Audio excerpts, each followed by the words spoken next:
Chapter 3891. Chapter 3891. Feng Sun 1. Chapter 3891. Feng Sun 1. Raoshi pushed the seventh princess away before she could finish. Seeing that Raoshi had left, the seventh princess smirked. Raoshi, I won't let you use me anymore. Feng Wu had no idea that she could sow dissatisfaction between the seventh princess and Princess Raoshi with just a few words. Right now, she had already left with Hu Yannichen. Feng Wu went back to the tower, while Hu Yannichen went back to the shop. All of a sudden, Hu Yannichen stopped Feng Wu. Wait! Feng Wu looked back at him in bewilderment. Hu Yannichen suddenly whispered, Do you have someone you like? The eldest prince smacked Hu Yannichen on the head. Hu Yannichen glared at the prince. What are you doing? That hurts. The prince thought, I'd rather you die from the pain than get killed by Junlin Yuan. He dragged Hu Yannichen to the side and whispered something to him. Soon, Feng Wu heard Hu Yannichen's surprised voice. What? Really? That's impossible. I don't believe it. 5 minutes passed before they returned, and Feng Wu realized that Hu Yannichen looked very awkward when he saw her. Feng Wu looked at him in bewilderment. However, after throwing a dirty look at Feng Wu, Hu Yannichen went back into the shop and locked the door behind him. Feng Wu was confused. She looked at the tightly shut door of the shop before turning to the prince. Did I offend him? The prince smiled bitterly. He couldn't explain to her, but with Hu Yannichen's temper, he should be able to figure it out in no time. The prince was about to speak to Feng Wu when someone rushed toward them. Instead of looking at Feng Wu and the prince, the person knocked on the door of the shop. Thump, thump, thump. Thump, thump, thump. If one didn't know better, they would think that he was here for a fight. Feng Wu was dumbfounded when she saw the person standing outside the shop. He was an old acquaintance. However, the person didn't even look around. He just stood outside the shop and banged on the door with all his strength. Inside, Hu Yannichen was already angry, and he was even more agitated now. He opened the door abruptly. He was astonished when he saw who it was. Hu Yannichen glared at the man. What are you doing here? The person that was supposed to be the least likely to show up here was right outside his house. Why are you here? Hu Yannichen stared at Feng Sun. Yes. The visitor was none other than Feng Sun. Feng Wu was dumbfounded as well, but Feng Sun hadn't spotted her yet. Feng Sun rolled his eyes at Hu Yannichen. I'm here to see you. What? You don't welcome me? Hu Yannichen was in a bad mood. He was heartbroken before he could make any achievements. Why did that happen to him? According to the prince, Feng Wu and Junlin Yuan of the Junwu Empire. Wait, Feng Sun was Junlin Yuan's childhood friend, wasn't he? Hu Yannichen was even more frustrated. He pushed Feng Sun away. Go away. You're not welcome here. Feng Sun had no idea what was going on here. He thought that Hu Yannichen was like this because of that lousy iron all those years ago. Chapter 3892. Chapter 3892. Feng Sun 2. Chapter 3892. Feng Sun 2. Feng Sun chuckled and put his right hand on Hu Yannichen's shoulder. Gosh, what's wrong with you? It's been so many years. Why are you still holding grudges? Feng Sun patted Hu Yannichen on the chest as he spoke. You're a man. Don't be so petty. I don't remember anything from the past. Hu Yannichen grumbled. Of course you don't. Wait. Hu Yannichen's eyes lit up. That didn't make sense. He had indeed been tricked by Feng Sun and had paid a lot of money for a pile of useless iron. However, didn't Feng Wu turn it into an invaluable weapon? And what happened afterward had taught Raoshi such a lesson. Feng Sun looked at Hu Yannichen in bewilderment. Why did his eyes suddenly light up? Hu Yannichen kept staring at Feng Sun with a smile, which gave Feng Sun the creeps. Why are you laughing? Feng Sun was suspicious. Hu Yannichen guffawed. Feng Sun was confused. Hey, why are you laughing? Hu Yannichen finally stopped laughing, but he pointed at Feng Sun and gloated. That piece of junk. Ha ha, who told you that was junk? Feng Sun, you have poor taste. Feng Sun was perplexed. It was definitely a piece of junk. Hu Yannichen said, That piece of junk has been refined into an arm of discipline. Have you heard of it before? Feng Sun shook his head. Hu Yanqin gloated at Feng Sun. The arm of discipline is a semi-divine weapon. Do you know what that means? The so-called useless iron is actually divine iron. Feng Sun said, Really? I don't believe you. Hu Yanqin clicked his tongue. Feng Sun said, I don't believe you unless you show me that weapon. Hu Yanqin grumbled. Before, he could go to Feng Wu for help, but now that he decided he wouldn't talk to Feng Wu for a day, he couldn't bring himself to ask for her help. Seeing that he couldn't come up with the weapon, Feng Sun thought he was bragging. So he waved Hu Yanqin off and said seriously, Enough with that. I know you're very capable. Can you help me find someone? Hu Yanqin glanced at Feng Sun. No. Feng Sun threw an arm over his shoulder. Why? Why won't you help me? From afar, Feng Wu was amazed. Feng Sun was really good at making friends. Hu Yanqin was mad at Feng Sun at first. After all, Feng Sun had tricked him for so many years, but that was exactly what Feng Sun was capable of.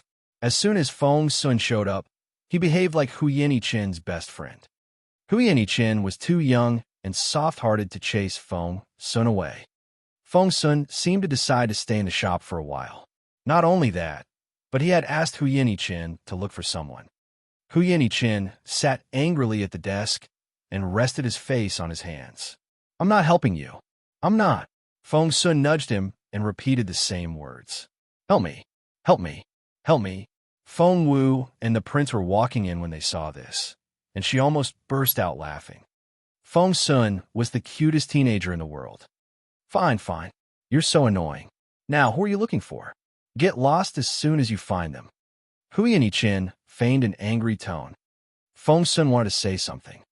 Just then, Feng Sun looked up and saw little Feng Wu. Feng Sun's eyes widened in surprise. Chapter 3893. Chapter 3893. Ui Ri So Amazing One. Chapter 3893. Ui Ri So Amazing One. Little Feng Wu. Feng Sun's eyes widened in surprise. He stared at the person in disbelief. Little Feng Wu. Was it really the person he was looking for? What was going on? He had searched high and low for her, but she just so happened to be there. Feng Sun left Hu Yanqin behind and quickly walked toward Feng Wu. Meanwhile, Hu Yanqin had raised his chin and was waiting for Feng Sun to beg him again before he said yes. Hey you! Hu Yanqin cried out involuntarily when he saw Feng Sun run off. Feng Sun ignored Hu Yanqin, for all his attention was on Feng Wu. Why are you here? Are you really here? That's really... Feng Sun cried out in surprise. Did you wait here because you knew I was coming? Hu Yanqin moved closer. Did you find? However, Feng Sun pushed him away. I found her. I don't need you anymore. He knew it. He knew it. That scumbag Feng Sun was relentless. Hu Yanqin grumbled. You weren't like this when you begged me. Feng Sun grabbed Feng Wu's arm. Kiddo, I heard that you were being chased. I was so... Feng Wu was amused. Are you not mad anymore? Feng Sun suddenly realized something. He had only left because he had fallen out with Feng Wu. What happened on the boat? Feng Sun blushed. Of course I'm mad. I'm so mad. Oomph. Crossing his arms, Feng Sun threw a dirty look at Feng Wu. Feng Wu chuckled. She knew that Feng Sun wouldn't stay mad for long. It wouldn't do him any good to keep their conflict to himself. So she said on purpose to tease Feng Sun and let it drop. Stay bad, then. I'm going to see Princess Raoshi now. Do you have a death wish? As soon as he heard that Feng Wu was going to see Princess Raoshi, Feng Sun, who had been pretending to be angry, turned into a roaring dog. Go to see her? Do you have a death wish? Don't you know that she's after you? Why do you want to see her? Feng Wu smiled at Feng Sun. Fine, fine. I won't go to her. But how did you know that she was after me? Feng Sun said grumpily. Boss Jun said so. Feng Wu was surprised. He knows? How? Feng Sun nodded. What doesn't he know about you? He also told me to come here and protect you. And Feng Sun took a letter out of his chest pocket and handed it to Feng Wu. He can't come here yet, so he asked someone else to do it. Feng Wu asked curiously. Northern Yan's king, said Feng Sun. Technically, it's a letter of credence. I think the king will scold Princess Raoshi after he gets it. Feng Wu frowned. If it's a letter of credence, it's a big deal, and the Junwu Empire will have to pay a price, won't we? Jun Linyuan would have to pay a price if he wanted to ask for the king's help. Feng Sun nodded. Of course. Feng Sun suddenly stopped talking. He waved his hand and said, That's not important. We just need to give Boss Jun time. When he's free, he can take care of Princess Raoshi in no time. Don't worry. It'll be all right. Feng Sun had faith in Jun Linyuan. Chapter 3894. Chapter 3894. You re so amazing too. Chapter 3894. You re so amazing too. Feng Wu was curious. What did Jun Linyuan promise the king with this letter? Was that why he was so confident that the emperor would discipline Raoshi? Huyan Yichen snorted. Feng Sun glanced at him over his shoulder. Huyan Yichen, what are you doing? Do you want to sneeze? Huyan Yichen snorted. You don't need His Majesty to discipline Raoshi. That's just unnecessary. Your crown prince's letter is so redundant. Feng Sun frowned at Huyan Yichen. What's that supposed to mean? Why do I feel that you're a little displeased with Boss Jun? Of course, Huyan Yichen was displeased. Jun Linyuan and Feng Wu. But Jun Linyuan could write a letter directly to the king, whereas the king could silence Huyan Yichen whenever he wanted to. Huyan Yichen sighed inwardly, but he couldn't be stubborn anymore. He said grumpily, he really doesn't need to do that. You'd better ask your dear sister. He then turned around. Feng Sun looked at Feng Wu in bewilderment. Xiao Wu, what's going on? Feng Wu smiled, nodded at Feng Sun, and said, Huyan Yichen is right. We don't need to ask the king for help, because we have a more powerful patron now. Feng Sun was confused.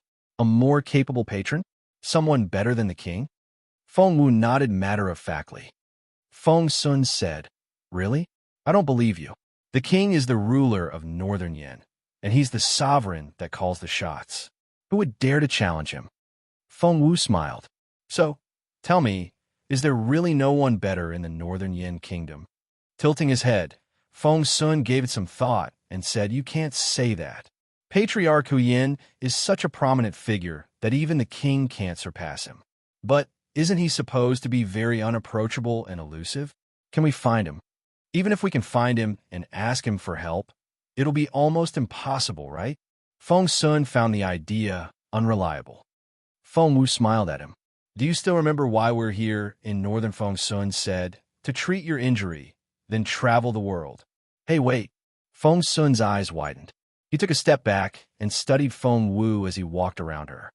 He rubbed his chin, and his eyes lit up. Why do I feel that? You're moving swiftly now and aren't as weak as before. Feng Wu smiled at him. Take another guess. Seeing that Feng Wu was teasing Feng Sun, Huyan Yichen was elated. Feng Sun, it's your turn. No wonder they said that no matter how capable one was, there would always be someone who could control them. As it turned out, Feng Wu was that person who could control Feng Sun. How lucky! Huyan Yichen was only infatuated with Feng Wu for a brief moment. After Feng Sun's quips, his feelings for her had long dissipated. Feng Sun stared at Feng Wu. Your spiritual essence. Remove the concealing. Jade, and let me see what level you are. Feng Sun thought, no matter how capable you are, you'll be a junior spiritual, overlord at most. However, after Feng Wu removed the concealing jade, Feng Sun felt a tremendous amount of spiritual essence rushing toward him, which made him stumble back involuntarily. Chapter 3895. Chapter 3895. You're so amazing 3. Chapter 3895. You're so amazing 3. No, this isn't right. Feng Sun's eyes widened, and he stared at Feng Wu. You're definitely not a junior spiritual overlord. I know what a junior spiritual overlord is like. I'm a junior spiritual overlord myself. Feng Wu smiled at him and nodded. Feng Sun gritted his teeth and asked, Are you telling me that you're already an intermediate spiritual overlord? Feng Wu was still smiling at him. Feng Sun asked, Are you a level 5 spiritual overlord? Feng Wu shook her head. Feng Sun took a deep breath. Level 6 spiritual overlord. Feng Wu was still smiling and shaking her head. Feng Sun's stomach lurched. Why? You're not a level 7 spiritual overlord, are you? Feng Sun didn't dare to guess anymore. You were only a junior spiritual overlord when we parted. Please don't scare me like that. However, Feng Wu chuckled and kept smiling at him. Hu Yanqin darted a look at Feng Sun, his eyes filled with satisfaction. Oh my, Feng Sun, I didn't know you could be shocked by a genius. Do you know how resentful I was when you used your talent to bully me? Hu Yanqin couldn't help but laugh. It was so satisfying. He found it so satisfying to hang out with Feng Wu. Hence, he decided that he and Feng Wu were friends again. Feng Wu had no idea how Hu Yanqin's mind had changed. Feng Sun waved at Hu Yanqin. Go away. You know nothing. After that, Feng Sun chased Hu Yanqin away and stared at Feng Wu. If you're not a level 7 spiritual overlord, what level are you now? Feng Wu smiled. I'm a level 9 spiritual overlord. Feng Sun stared at her with widened eyes. Feng Wu gave a perfect, guileless look and nodded. Not only am I a level 9 spiritual overlord, but I'm also a peak 1. Feng Sun was astonished. Seeing how shocked Feng Sun was, Feng Wu beamed at him. She knew it. Feng Sun rubbed his face. Well, sister, are you joking with me? It's not funny at all. I'm not joking. Xiao Wu has reached the peak of level 9 of the spiritual overlord stage, and that's what she is now. Feng Sun, you can't question a talented person just because you don't have the talent. Hu Yanqin retorted without hesitation. It was so satisfying to talk back to Feng Sun. He had never felt so good in his life. Little Feng Wu was like a little angel that had lit up his world. Feng Sun threw a dirty look at Hu Yanqin before turning back to Feng Wu. Is that true? Feng Wu said, yes. Feng Sun didn't know what to say. Feng Wu asked what? Feng Sun said, I don't think this world is real. Hu Yanqin, pinch me. Did you really do that? Since Hu Yanqin had such a rare opportunity, of course, he wouldn't hold back. The pain almost brought tears to Feng Sun's eyes, but he did feel the pain. So it's true? You're really a peak spiritual overlord now. Feng Sun looked at Feng Wu with a long face.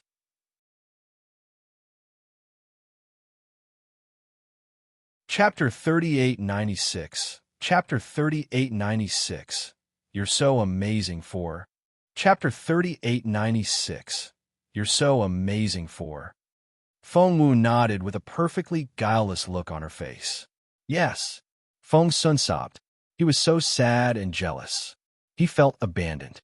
He used to be much more capable than Feng Wu, but ever since Feng Wu regained her ability, she began to make rapid progress and surpassed him. However, she soon fell ill and lost her cultivation ability again. Feng Sun felt that he could be a good, protective brother to his sister now. As it turned out, the next time they met, the girl had improved again. Do you not need to train at all? Do you just sit there and get stronger? Feng Sun said with a long face. He was so envious. Feng Wu chuckled. What are you talking about? I've been working very hard. Feng Sun thought, like hell, I'll believe you. However, if he could make so many breakthroughs in such a short time, he would be willing to do anything. By the way, how are you doing? I see that you've had an adventure as well. Feng Wu looked curiously at Feng Sun. Feng Sun had only just made a breakthrough to the spiritual overlord stage when they parted, but now he was already a level 3 spiritual overlord. Not bad. He had indeed had a little lucky encounter. He had thought that he would be able to get closer to Feng Wu's cultivation level, but that wasn't the case. How sad. Feng Wu patted Feng Sun on the head as if he was a wounded puppy. There. Don't be sad. I'll take you to. Feng Wu was going to say senior brother, but she then remembered that she had to keep their relationship a secret for her own safety, so she changed her mind. I'll take you to see the patriarch and see if he has any other pills for you. Feng Sun asked curiously, Did you take some pills? Wait, patriarch. Feng Wu answered Feng Sun's first question. That's right. I took the primary heaven pill. Feng Wu winked at Feng Sun. Feng Sun had to have heard of the famous pill. As expected, Feng Sun stared at Feng Wu in astonishment. The primary heaven pill? Is it the one that can revive the dead? Have you taken it? Feng Wu said, Can it revive the dead? I don't know, but it can indeed strengthen one's body.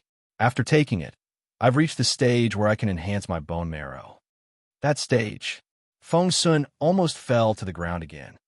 He had been refining his body since he was little, but after over a decade, forget it. Let's not talk about your cultivation anymore. The patriarch? As in Patriarch Huyan, who's more prestigious than the Northern Yan's king. Feng Sun was intrigued. Feng Wu nodded. That's right. Feng Sun was confused. Why did you come to him? Wait, how can you see him? It's supposed to be very hard to see him. Huyan Qin said grumpily. What do you mean by very difficult? It was very easy for her to meet him. Not only did she meet the patriarch, but she has also taken his primary heaven pill. Feng Sun stared at Feng Wu in amazement. Feng Wu nodded.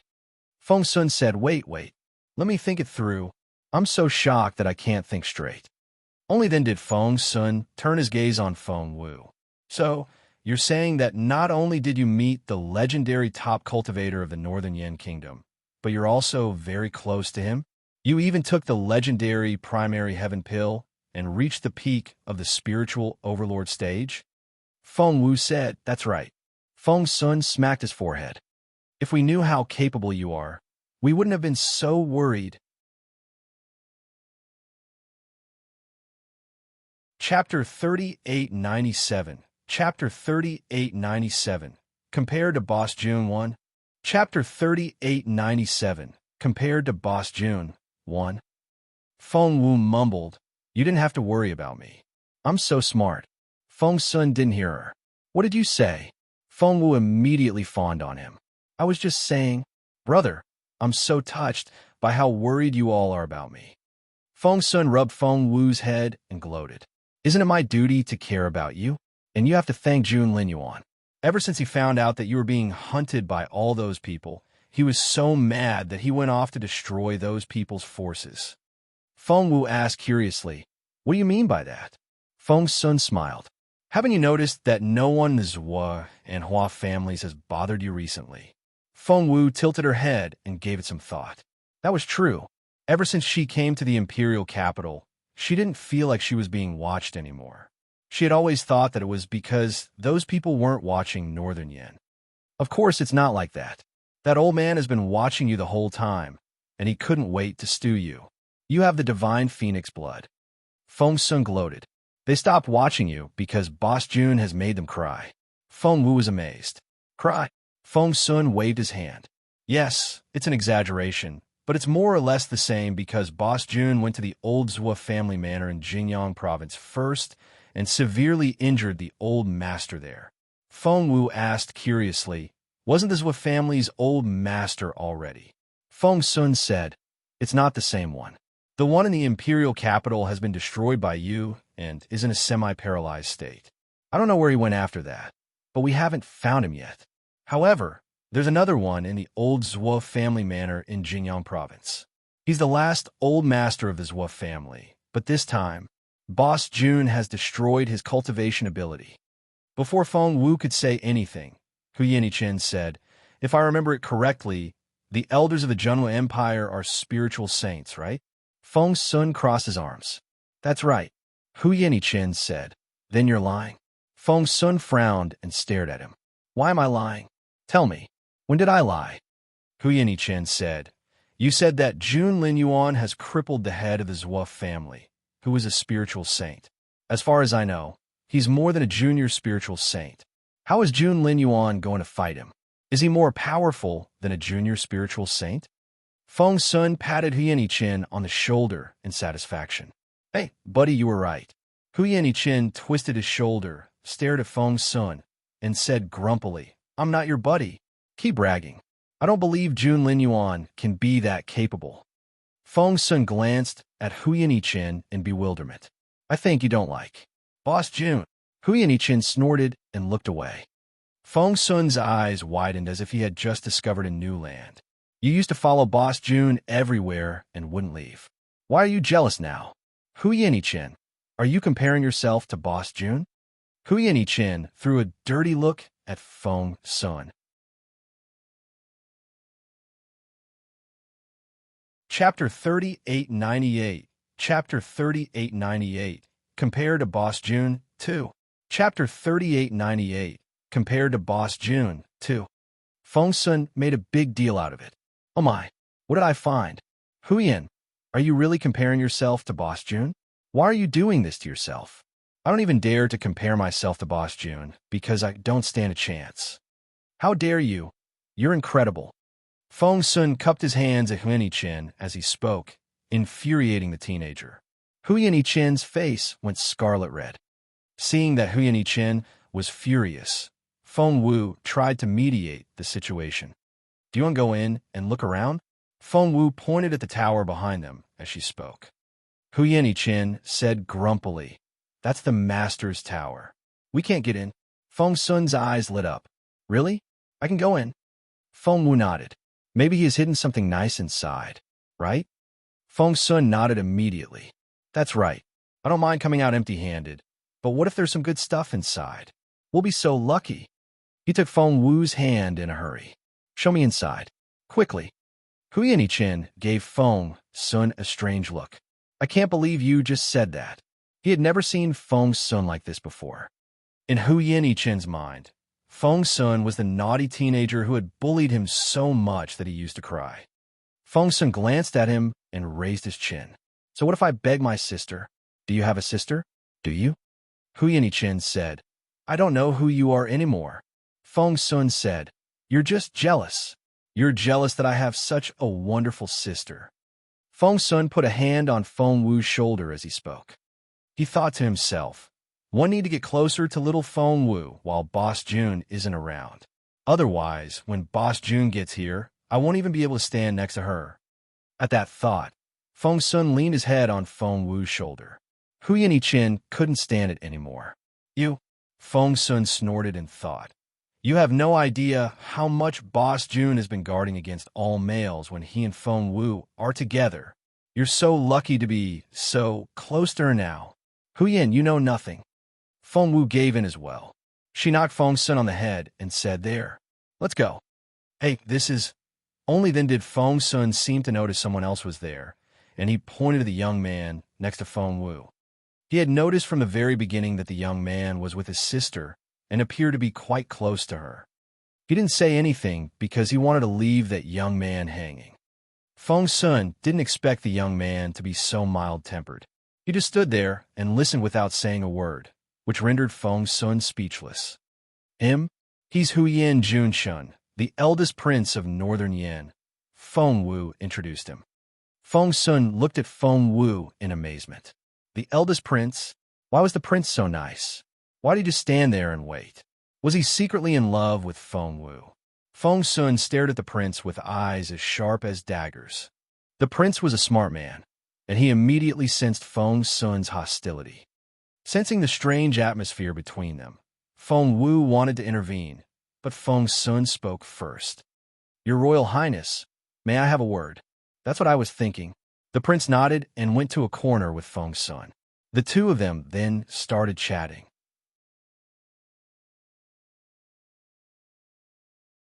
Chapter 3899. Chapter 3899. Compared to Boss June 3. Chapter 3899. Compared to Boss June 3. Feng Sun was alarmed at first, but the prince said something, and Feng Sun beamed at him. He even patted the prince on the shoulder. When they came back, they looked like best buddies. It was mainly because Feng Sun could befriend anyone, and the prince only smiled bitterly. They were about to leave when Hu Yin-Chen spotted his grandfather. Seeing that the group was heading for the tower, old Hu Yin scolded them. Where are you going? Hu Yin-Chen said excitedly, Grandpa, we're going into the tower. Old Hu Yin's face darkened, and he said grumpily, Do you think you could disturb the patriarch just like that? Do you think you can go straight in? Other people may not know this, but you've lived here for so many years. Have you seen anyone else go in?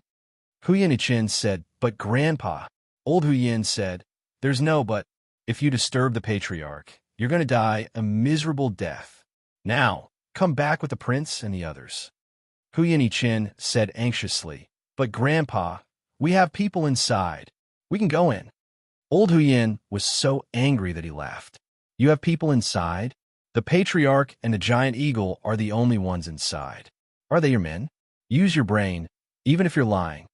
Infuriated, Old Huyan jabbed a finger in Huyan forehead as he spoke, trying to drag him away. However, at that moment, the protective wall that had always been sealed opened, and a giant eagle stood in front of them. Seeing the giant eagle, Old Huyan immediately became very respectful, as if he was meeting the patriarch. He even kicked Huyan, hinting at him to stand at attention and bow. However, at that moment, Feng Wu greeted the giant eagle with a grin.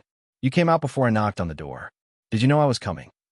The giant eagle gave Feng Wu an aggrieved look and said grumpily, You've been gone for so long, and the patriarch is worried sick. He's asked about you more than 10 times a day, and I couldn't go anywhere. I've done nothing but wait here for you. If you don't come back now, I'm going to fly out and look for you. Feng Wu gave the eagle a wry smile. I only asked a question. Why are you throwing so many things at me? The giant eagle said, Come with me then. The patriarch is waiting. Feng Wu pointed at the people behind her. They're here to have a look around. I don't think the patriarch will mind, will he? The giant eagle said grumpily, Just tell him that you invited them. What can he possibly say? The giant eagle finally saw that she wasn't just a junior sister at all. She was the apple of the patriarch's eye. Hence, they all entered the tower under Old Huyan's astonished gaze. Outside, Old Huyan just stood there. He only realized what had happened when the door closed. He then asked Iron Tower, Am I hearing things? Was that an illusion? Iron Tower shook his head. Old Huyan was speechless. He no longer knew what this world was like. Meanwhile, in the Imperial Palace, Princess Raoshi was standing obediently in front of the king when he threw a teacup at her face. She didn't dare to dodge. The tea splashed all over her face, and the cup made a bloody gash on her forehead.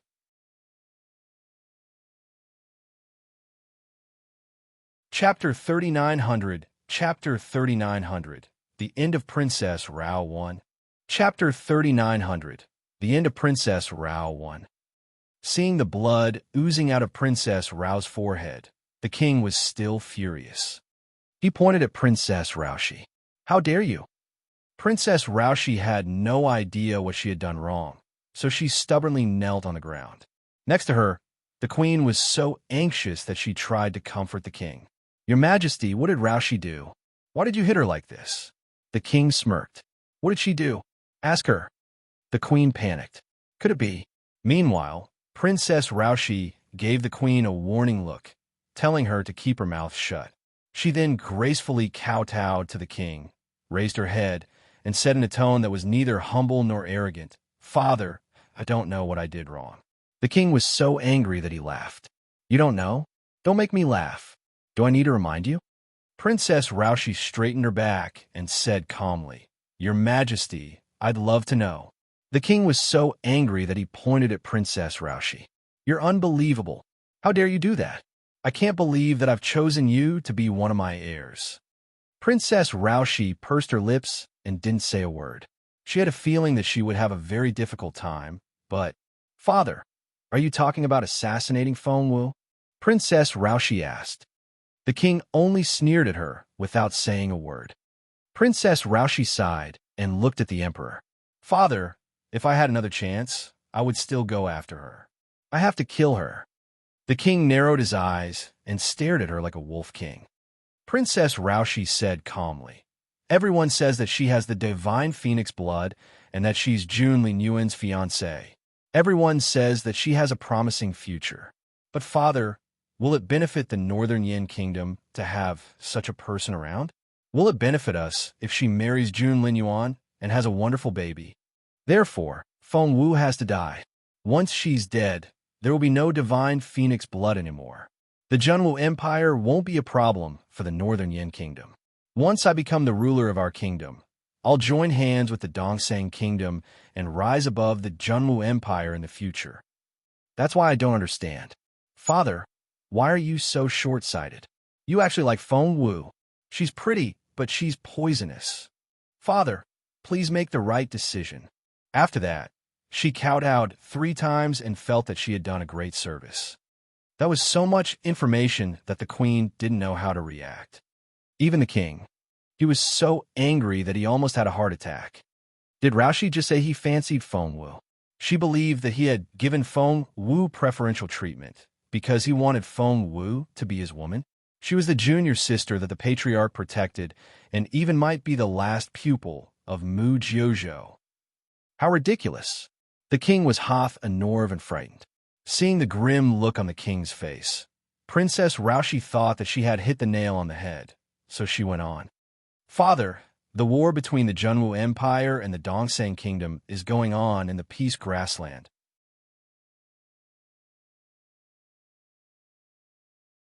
Chapter 3901. Chapter 3901. The End of Princess Rao 2. Chapter 3901.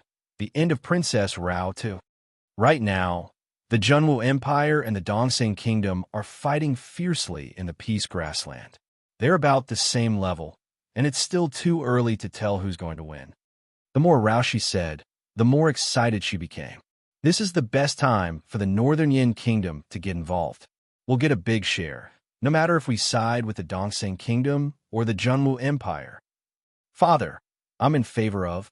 However, before she could finish, the king silenced her with a wave of his hand.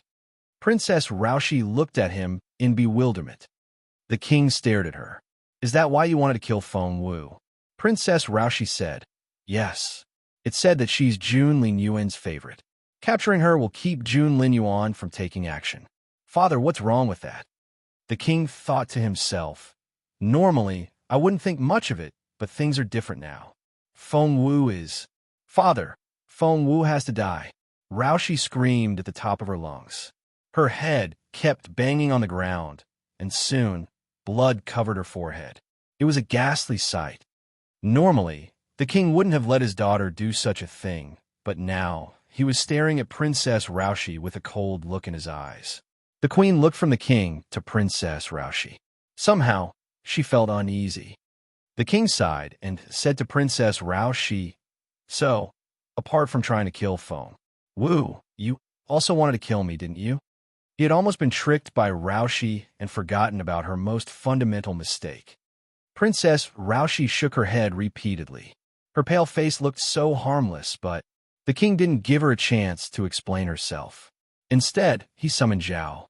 Soon, little Dian, who worked in the royal study, Lady Mei, and all her servants entered the hall. Seeing this group of people, Princess Raoshi didn't seem pleased.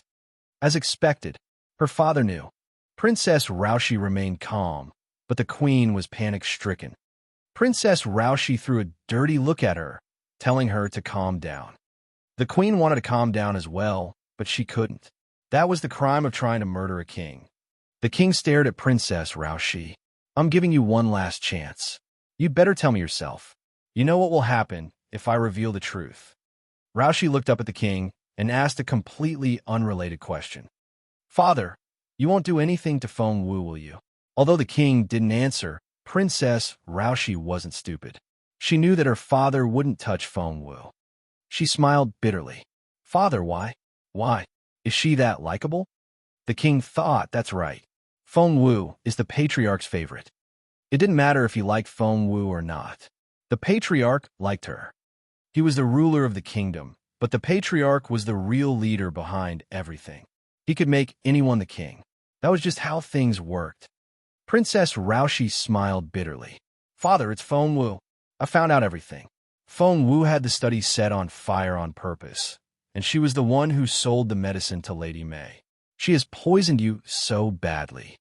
Father, please believe me.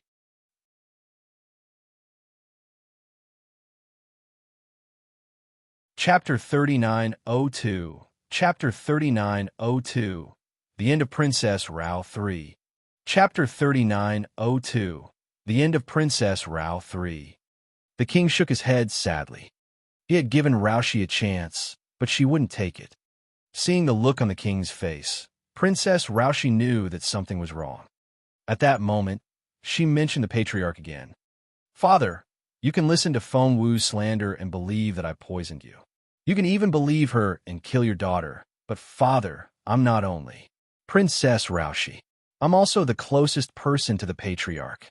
She gritted her teeth and stared at the king.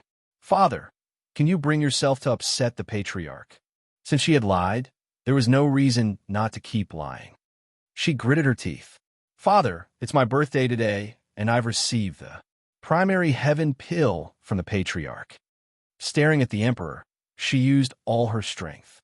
Father, don't you want to know how much I'll grow after taking the pill? This is the pill. Princess Raushi took out a red pill the size of a pigeon's egg and showed it to the king. I have it now. I'm the most important person to the patriarch. Father, please don't upset him. The king gave her a "you idiot" look and didn't know what to say. He used to believe what Raushi said, but after this episode, what more could he believe? The queen forced herself to calm down. That was right. The primary heaven pill. As long as she mentioned the patriarch. Before, whenever they ran into trouble, the king wouldn't hold them accountable as long as the patriarch was mentioned. So this time. But she was disappointed this time because the king gave her a strange look and only asked, "Is this the primary heaven pill?" Raushi raised the pill over her head and nodded solemnly. Yes, this is the pill the master gave me. However, the king snorted. Princess Raushi's heart sank when she saw this. Something didn't feel right. The king smirked. Raushi, since you were little, how many times have you used the patriarch to intimidate me? Are you still going to lie to me? Princess Raushi asked. Father, the king said _TTQ, a fake and Imperial. Princess Raushi stared at him in astonishment. The king smirked and said, the primary heaven pill is fake. Seeing how confident the king was, Princess Raushi was uneasy. Had some slut heard her talking to her mother and told her father. However, what the king said next almost killed Princess Raushi. He said coldly, because the patriarch has given the pill to someone else. Princess Raushi was astonished. Her head went blank, and she almost couldn't think straight. No, her father had to be bluffing. That had to be it.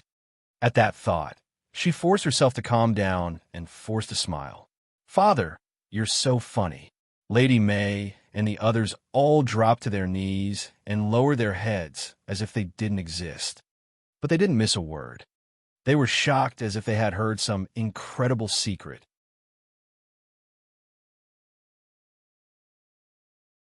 Chapter 39:03 Chapter 39:03 The End of Princess Rao 4. Chapter 39:03 The End of Princess Rao 4.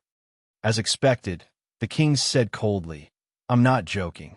I saw with my own eyes that the patriarch gave the pill to someone else, and you. Seeing that Princess Raushi's expression was cracking, the king didn't feel anything for her. He said, you were scrubbing the floor in the tower. Wasn't that true?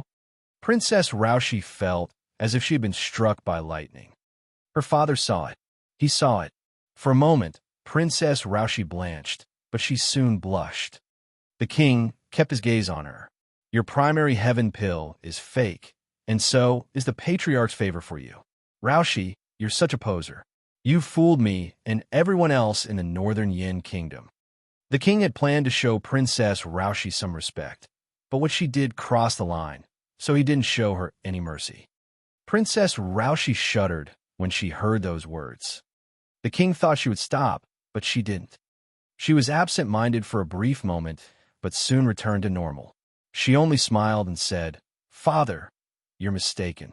I did some cleaning in the tower, but that was because the patriarch was teaching me a powerful technique, so I needed to work on it first. According to the patriarch, a great task is bound to befall a person first. What a sharp-minded, tenacious, and resolute girl. Not many people could do that. The king was almost impressed. Still, she had crossed the line. It's not a big deal that you try to kill Feng Wu. After all, she's not dead. It's not a big deal for you to pretend that the patriarch dotes on you. The look in Emperor Yan's eyes grew colder. But you should never have tried to kill the king. Of course, the princess wouldn't admit it. She kept kowtowing. Father, I didn't. She was already bleeding a lot, and she looked like she was going to collapse at any moment. However, with all the evidence, no matter how hard Princess Raoshi tried, it wouldn't work. When Lady May and her maids all pointed at Princess Raoshi, there was no way that she could get away. Out, all of you! With a wave of the king's hand, the others left. Meanwhile, Princess Raoshi sat on the ground in a trance-like state. Her father had exposed her disguise in front of so many people. He was so relentless. He had destroyed all her pride. The king walked up to Princess Raoshi and looked down at her. Princess Raoshi smiled bitterly. Father, are you going to kill me? The king crouched down in front of Princess Raoshi and brushed away a lock of hair on her forehead. He said sympathetically, "You're my favorite daughter." After a pause, he sighed. "You're supposed to be my favorite heir to the throne. Why are you in such a rush? If I'm dead, you can have the throne." An idea struck her. It seemed that she was still useful to her father, and he wouldn't kill her just yet. As expected, the king said, "You have two choices. First, you'll marry Night Owl, the crown prince of the Dongseng kingdom. Or you can marry Feng Sun, the son of Feng Xiangnan of the Junwu Empire."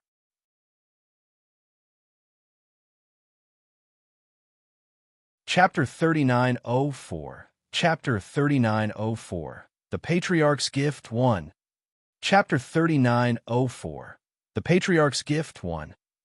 The king stared at Princess Raoshi. "That's the only thing you can do for the Northern Yin Kingdom. Think about it and tell me." But Princess Raoshi suddenly asked, "What if I want to take the third option?" The king frowned at her. Princess Raoshi said, "What if I want to marry Jun Linyuan?" The king had the biggest frown on his face. He shook his head. "No," Princess Raoshi said seriously, "but I want to marry Jun Linyuan, and that's the only way I can be of use to the Northern Yin Kingdom." However, the king cut her off before she could finish. "You'll destroy the Northern Yin Kingdom." The king waved his hand. "Not Jun Linyuan. Never." Princess Raoshi asked, "Why? Even if I can't be his wife, I'll still want to be his concubine." "Father, can I even do that?" The king thought that when Jun Linyuan became the emperor one day, he would have a lot of concubines. Therefore, it wouldn't be a bad idea for Raoshi to become one. If that was the case, his relationship with Feng Wu would be even closer. That would be a good thing, wouldn't it? Seeing that her father didn't turn her down right away, Princess Raoshi had an idea. When she tried to compete for the throne, she had been trying to win the Dongseng kingdom to her side so that she could resist the Junwu Empire. However, if she had to choose a husband, it would only take her a split second to make the right choice. Jun Linyuan and Gue Tsulai will fight in the Imperial capital tomorrow. She narrowed her eyes. "Father, don't worry. I'll make Jun Linyuan take responsibility for me. One, he has to marry me. A concubine. Of course, Princess Raoshi wouldn't want to be a concubine. As for Feng Wu, hadn't her father taken a fancy to her? Jun Linyuan would never want Feng Wu again after everything was done." At that thought, she smirked inwardly. But the king didn't think about that. He only wanted to make good use of the last bit of value of Raoshi. The father and daughter had different thoughts, and neither could guess the others. Meanwhile, Feng Wu asked the patriarch to give her friend some gifts. There was only one primary heaven pill, and the patriarch couldn't do anything about it. However, after all these years, the old man had a lot of good stuff on him. Especially Nin came co-lord weapons. Hence, Feng Wu fetched a pair of shoes for Feng Sun, known as the Flying Wind Boots.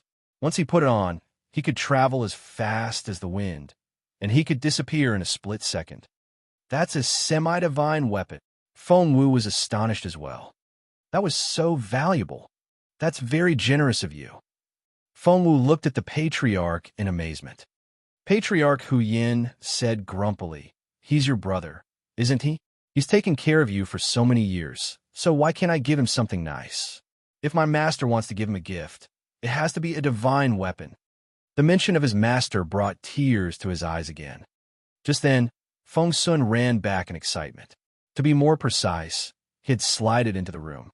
Those boots felt like they had wheels. Feng Sun was so excited that his cheeks flushed and his eyes twinkled.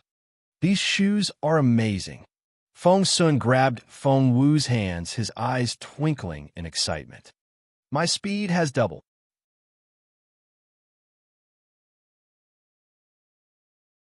Chapter 3905.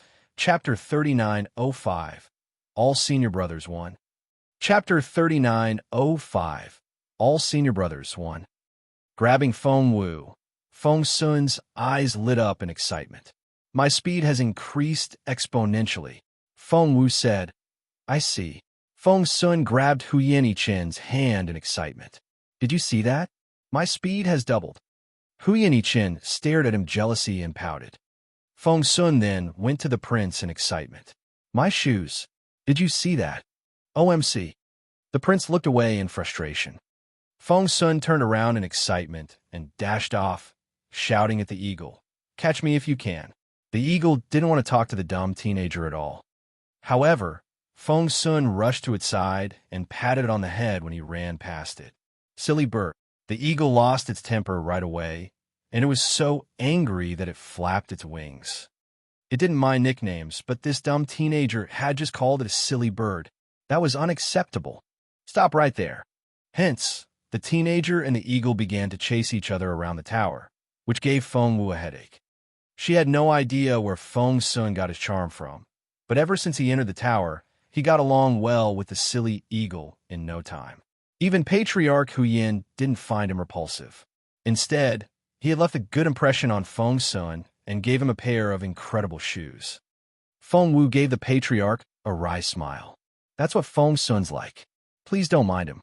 Seeing Feng Sun's nimble figure, the Patriarch looked nostalgic. He even smiled a little. He was thinking about someone from the past. He used to be like this, said Patriarch Huyin. Feng Wu asked curiously. Patriarch Huyin said, You fourth. He suddenly changed the subject, waved his hand, and stopped talking. Seeing that Hu Yinichen and the prince were envious, Feng Wu decided to give them something nice as well. Hu Yinichen received a pair of gloves. It was a pair of insulation gloves, which would help him greatly in forging weapons. Hu Yinichen was so happy that he almost got as excited as Feng Sun. As for the prince, he had obtained a concealed weapon tube. It wasn't as good as Feng Wu's arm of discipline, but it was a simplified version that could be hidden in his sleeve and used as a secret weapon. The prince cared about his safety the most, so this tube would be of great help to him. Thank you, sixth senior brother, Feng Wu said quietly to Patriarch Huyin. Patriarch Huyin waved his hand and said indifferently, I've been forging these little gadgets for the past few years just to pass the time, and I've always thought that no one would be lucky enough to have them. I didn't know that. He gave Feng Wu a strange look. But ever since you came, you've brought these three with you. They're all very talented good kids, and that's very hard to come by. After that, he gave Feng Wu an even stranger look, which gave Feng Wu the creeps. Feng Wu stumbled back. What are you looking at? Patriarch Huyin rubbed Feng Wu's head affectionately. Kiddo, you're so lucky. You had 6 senior brothers in your previous life, and now you have so many nice brothers. That's so rare. Feng Wu loved it when other people said that she was lucky, but she was more curious now. 6 senior brothers? Are you saying that I have 6 senior brothers? Patriarch Huyin said, Of course. Feng Wu asked curiously, Are there only senior brothers? Do I have any senior sisters?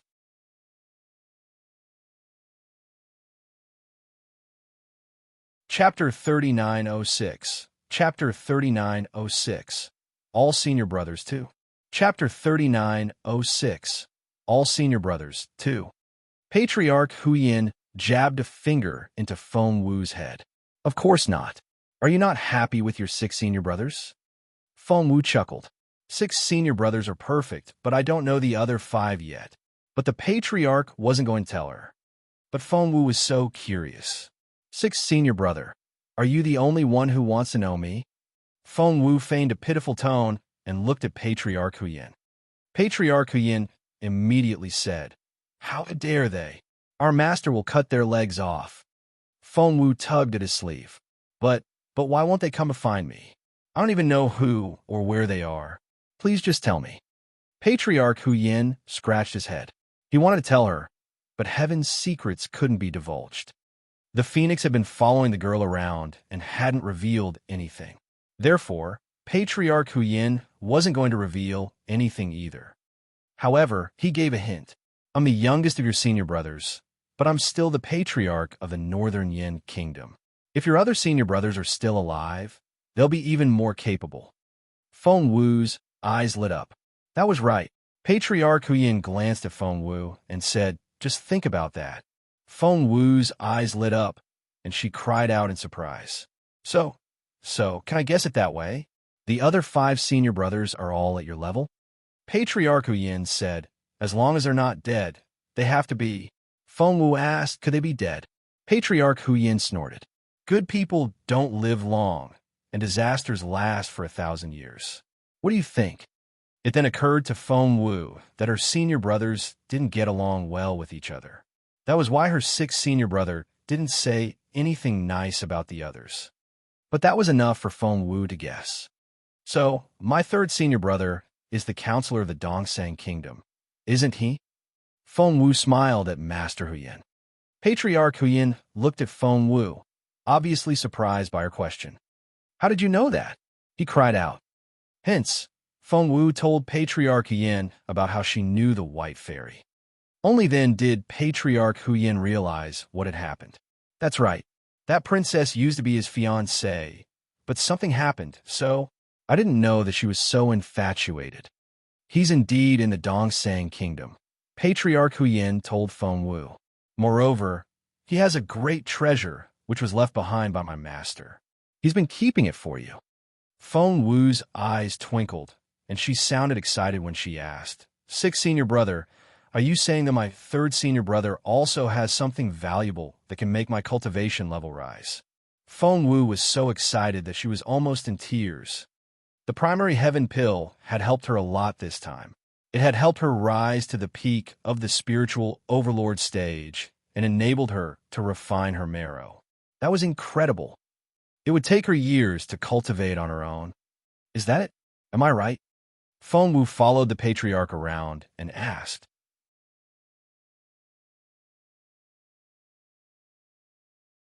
Chapter 3907. Chapter 3907. The Battle Won. Chapter 3907. The Battle Won. However, Patriarch Yin said, my master didn't tell us what it was when he gave us the treasure. He sounded jealous when he said that. Of the 6 boys, my master likes my 3rd senior brother the best, so of course, he'll keep something at least as valuable as the primary heaven pill. Feng Wu didn't know how to comfort the patriarch when she saw how disappointed he was. She had thought that he was just an old crybaby, but as it turned out, he was also a jealous old man. Feng Wu was cracking up inwardly and had to fight back her laughter. In the end, she asked a question. By the way, 6th senior brother, have you heard of the broken star pieces? Broken star pieces? Patriarch Hu Yin tilted his head and frowned. That sounds so familiar. Feng Wu was thrilled. Sound familiar? He must have heard about it before then. She had almost finished collecting the 2nd broken star piece and was only waiting for the 3rd one. Patriarch Hu Yin suddenly stared at Feng Wu. Puzzled, Feng Wu asked hesitantly, what's wrong? Patriarch Hu Yin scratched his head. I heard one of the senior brothers mention it once. I think your 3rd senior brother is holding a broken star piece. What? Feng Wu grabbed him and almost jumped to her feet. What? What did you say? Patriarch Hu Yin didn't expect the girl to be so excited, and he almost jumped. Is it really a broken star piece? Tell me. Feng Wu almost tore his sleeve off. Patriarch Hu Yin didn't know why the girl was so excited, but it meant that it was very important to her.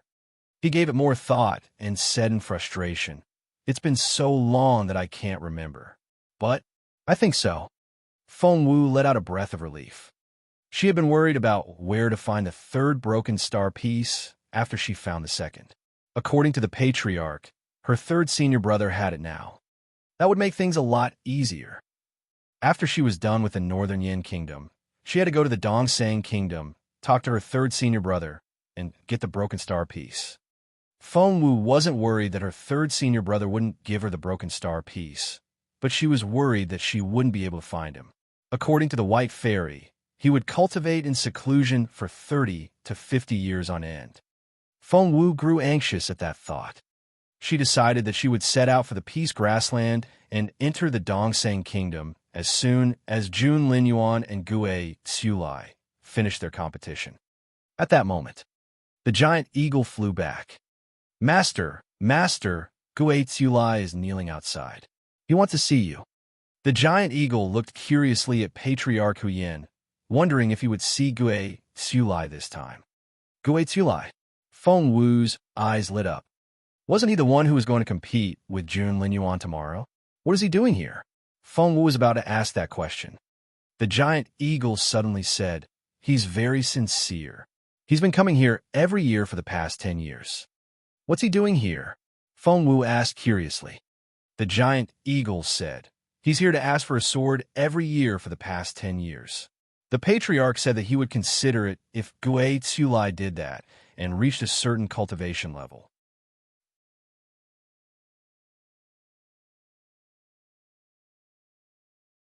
Chapter 3908. Chapter 3908. The Battle 2. Chapter 3908. The Battle 2.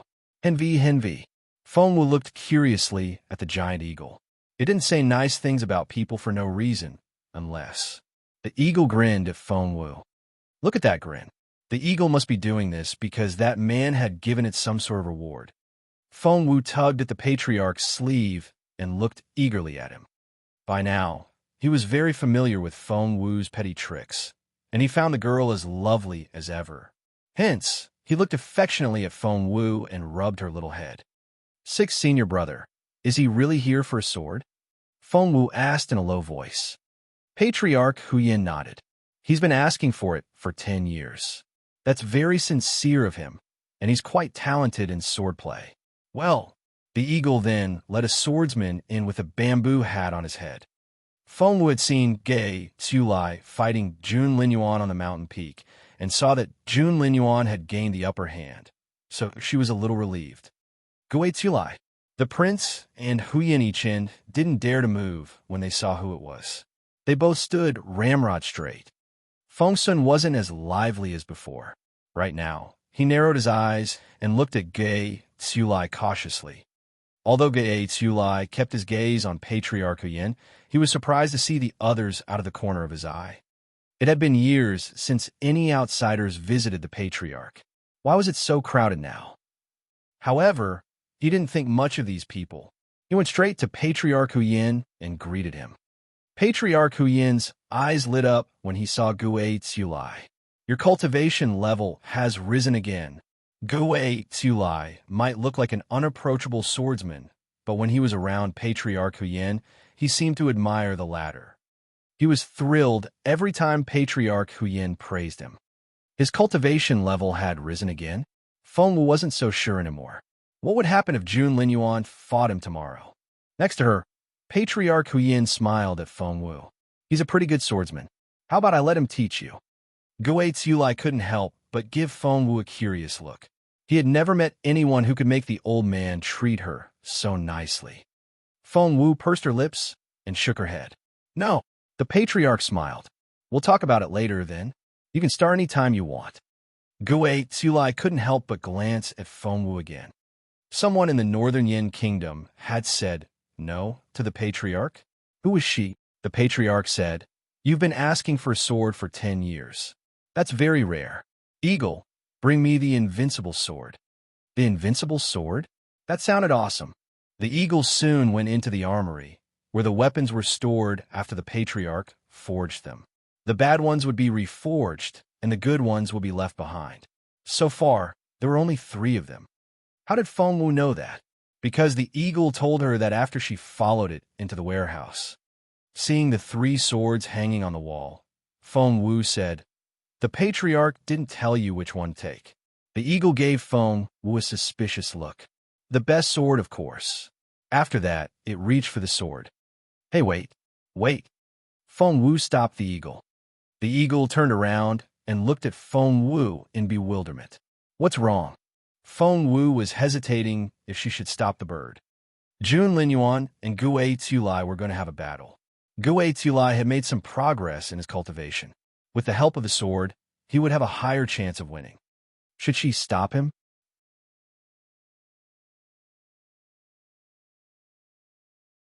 Chapter 3909. Chapter 3909.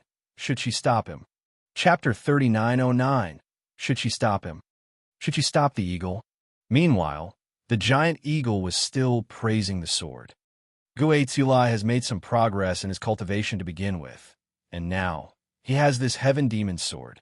TSK, no one on this continent will be his match in the future. Feng Wu stared at the eagle. Only then did the giant eagle notice the change in Feng Wu's expression, and it said innocently, "Hey, what's wrong? You've been pulling a long face since we walked in." Feng Wu snorted and looked away. The giant eagle finally realized that something was wrong.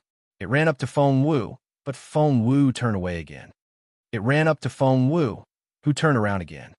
No matter how dumb the giant eagle was, it could tell that something was wrong. What happened? Who upset you? I'll beat them up for you. Crossing her arms, Feng Wu glanced at him. It's you. The giant eagle panicked a little. Me? What did I do? How dare I?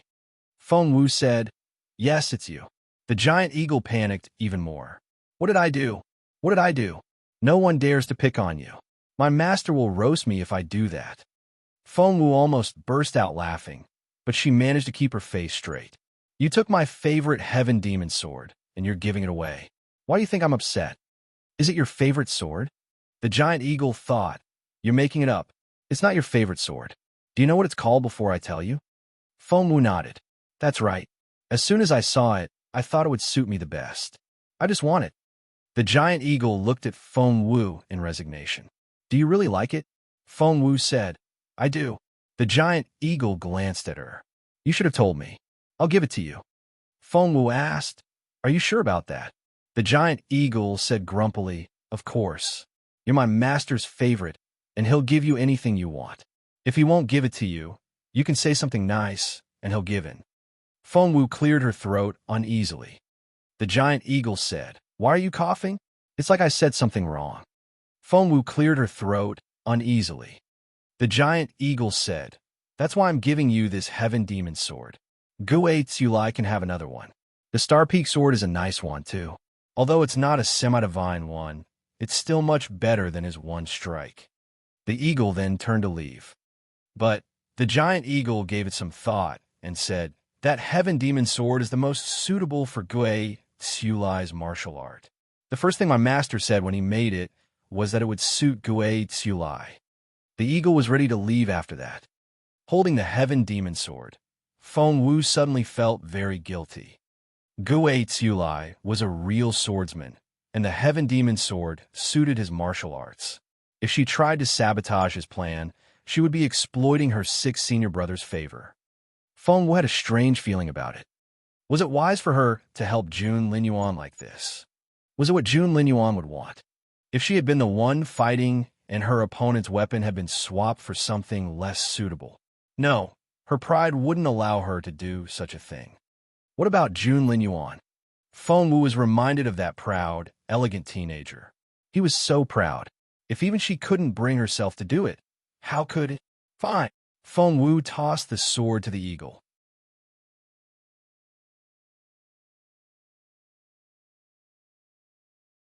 Chapter 39:10. Chapter 39:10. My pride won T allow it. Chapter 39:10. My pride won T allow it. The giant eagle was confused. What? Feng Wu said grumpily. If it's his most suitable sword, give it to him. The giant eagle was confused. Are you sure? Feng Wu said, Yes. Just take it away. It'll only get in my way. The giant eagle scratched its head in resignation. It couldn't understand what the woman was doing.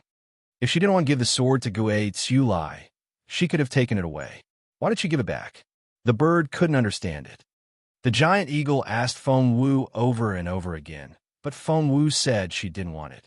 Only then did the eagle bring the sword to Gue Tsulai. Seeing that Gu Tsulai had taken the sword away, Feng Sun came to Feng Wu in frustration. Are we really going to let him take it? This is bad. Feng Wu immediately asked what was going on. Feng Sun said, when Boss Jun went to take care of the old master of the Zhua family, he did defeat that old man, but he was injured as well, and his sky destroyer was damaged. Feng Wu glared at Feng Sun. Why didn't you say so earlier? Feng Sun said, I didn't want to ruin Boss Jun's reputation, so I didn't tell you that he was injured. Feng Wu snapped, you idiot. I'm so mad. Where is Jun Linyuan now? Take me to him. Feng Sun mumbled. Feng Wu didn't hear him, so she raised her voice and asked, what did you say? Feng Sun mumbled. After he was injured, he wrote me a letter and told me to take it to Northern Yan's king so that he could protect you for the time being. After that, he went to a secret place to cultivate. If I knew where he was, I would have taken you with me. This is a great chance for you to work on your relationship. Feng Wu didn't know what to say. She rolled her eyes at Feng Sun. Feng Sun mumbled, isn't it? He was injured trying to save you, and his sword is broken. Don't you feel sorry for him? Don't you want to look after him? Feng Wu didn't know what to say. Feng Sun said, you've been doing a great job hiding all this time. Even someone as capable as Boss Jun couldn't find you. He said that you were as good at hiding underground as a mole. Feng Wu retorted in a low voice, I'm not like a mole. Feng Sun said, those people were busy chasing you, and Boss Jun was busy chasing them. By the way, there was the fifth daughter of the Hua family. Feng Wu said, that's right. I've seen her. She and Raoshi tried to kill me. Feng Sun nodded. Boss Jun only found out that Raoshi was after you after he caught that girl. But don't worry. You'll never see her again. Feng Wu asked, is she dead? That girl had only made one appearance so far. Feng Sun nodded. That's right. She wanted to kill you. So, of course, Boss Jun wouldn't let her live. The Hua family is in Flower Valley, isn't it? Boss Jun has taken care of that place as well. Why do you think Boss Jun was so badly injured? After handling the Zhua family, he dragged his injured body back to Flower Valley and wiped out the entire Hua family. He has cut off the right arm of all their capable cultivators. Feng Wu was astonished. While she was running away with the Gao family, Jun Linyuan had done so many things for her. He had challenged all those families in turn. How could he do that? He's still injured. Does he want to die? Feng Wu stomped her foot in frustration. Can't he take care of his own injury first?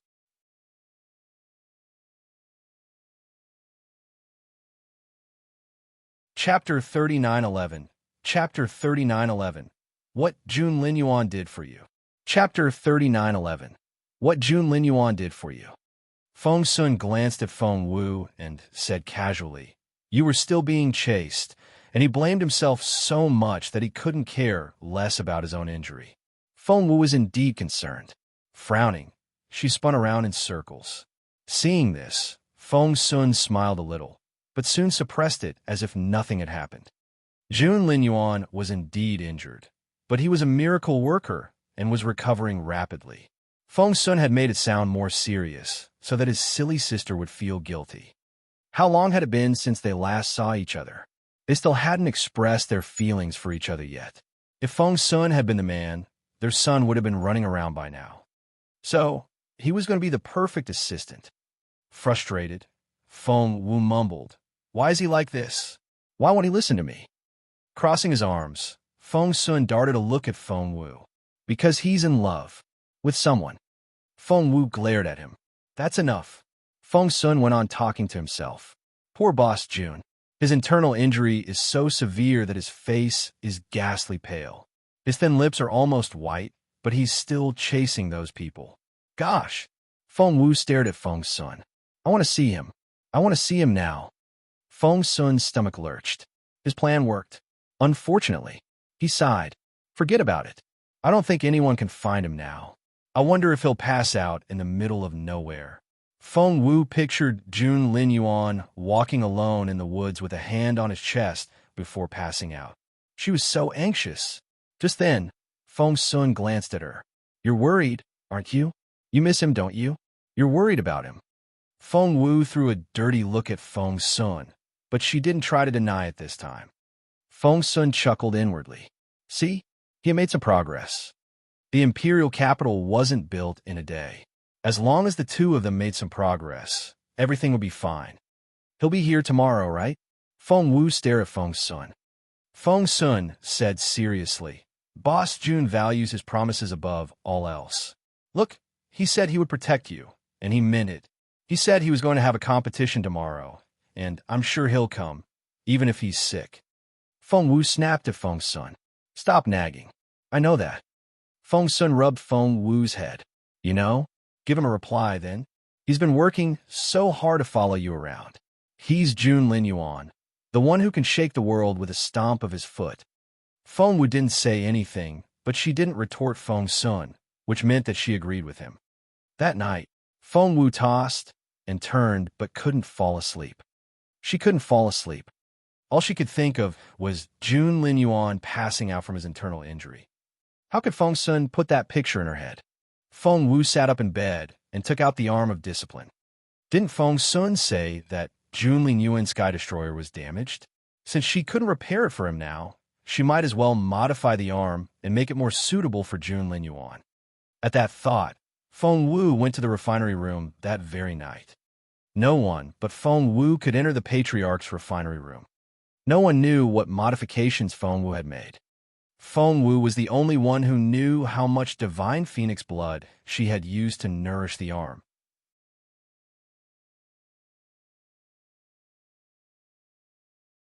Chapter 39:12. Chapter 39:12. The Battle Won. Chapter 39:12. The Battle Won. Where's Xiao Wu? Feng Sun went to look for Feng Wu early in the morning, but realized that he couldn't find her anywhere.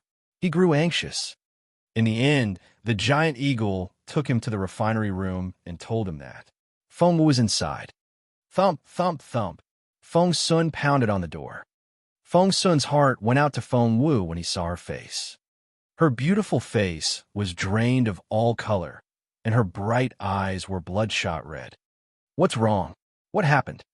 It had only been one night. Why did his sister look like she had lost a lot of blood? Feng Wu sneezed. Feng Sun threw a robe over her shoulders. Why did you catch a cold? Where did you go last night? Feng Wu waved her hand. She didn't want to talk about it. Instead, she asked, Didn't you say that the battle was today? That's right. Feng Sun said in a hurry. That's why I'm here. The battle is about to start. No, it probably has already started. But you're... Feng Wu waved him off. I'm fine. I have to go. Otherwise, why did she work so hard last night? Seeing how persistent Feng Wu was, Feng Sun nodded. All right, but if you don't feel well, just let me know. Feng Wu nodded. They walked out of the tower to find Hu Yin-Chin waiting for them. Hu Yin-Chin ran up to them. I knew you were going, so I prepared a carriage. Let's go. He patted the carriage next to him as he spoke. Iron Tower was driving the carriage. Feng Wu nodded at him, said thank you, and got into the carriage first. Feng Sun followed her in and sat down. As a matter of fact, the Junwu Empire had an official residence in northern Yen, and Feng Sun had already contacted them. Now that Hu Yin-Chin was around, Feng Sun didn't need an official residence anymore. The battle between Jun Linyuan and Gue Tsulai wasn't taking place in the arena. Their battle was going to take place at the top of northern Yen. The tallest building in northern Yen wasn't the royal palace, but the royal temple. So, they're going to the royal temple? Feng Wu cried out. Doesn't your king mind it? Hu Yin-Chin smiled bitterly.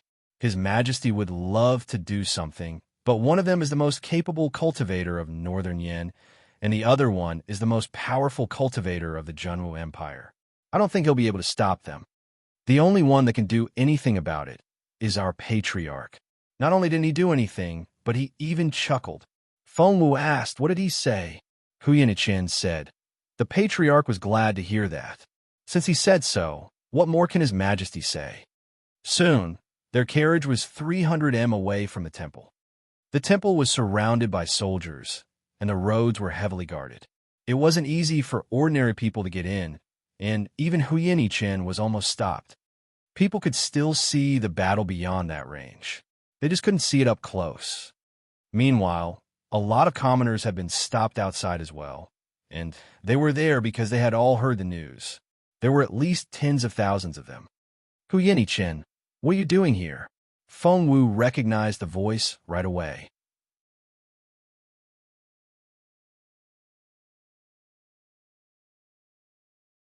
Chapter 39:13. Chapter 39:13. The Battle 2. Chapter 39:13. The Battle 2. Princess Raoshi. Enemies were bound to meet. Hu Yin-Chen's face darkened. He had always considered Princess Raoshi his enemy, but she didn't think much of him. At that thought, Hu Yin-Chen clenched his fists in frustration. Wait! Seeing Feng Sun next to Hu Yin-Chen, Princess Raoshi was a little surprised. They both came from noble families and had met before at social events, so Princess Raoshi recognized Feng Sun when she walked past him. Are you Feng Nun? She stared at Feng Sun with twinkling eyes. She had searched high and low for Jun Lin Yuan, only to find his best friend here. The two of them were very close. As long as she had Feng Sun, she would know where Jun Lin Yuan was. Therefore, as soon as she saw Feng Sun, she fought back her urge to give Hu Yin-Chen a condescending smile and behaved appropriately. Feng Sun recognized her as well. So it's Princess Raoshi. Feng Sun drew out the last syllable.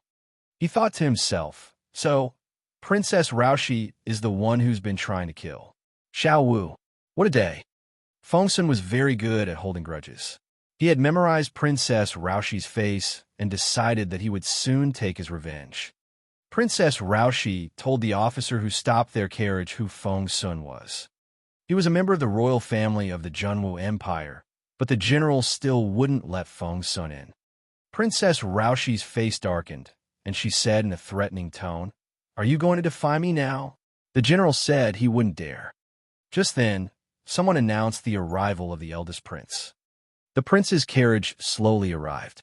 Seeing what was going on, the prince's servant, Quan Shi, asked the question on his master's behalf. The prince smiled. They're all honored guests I've invited.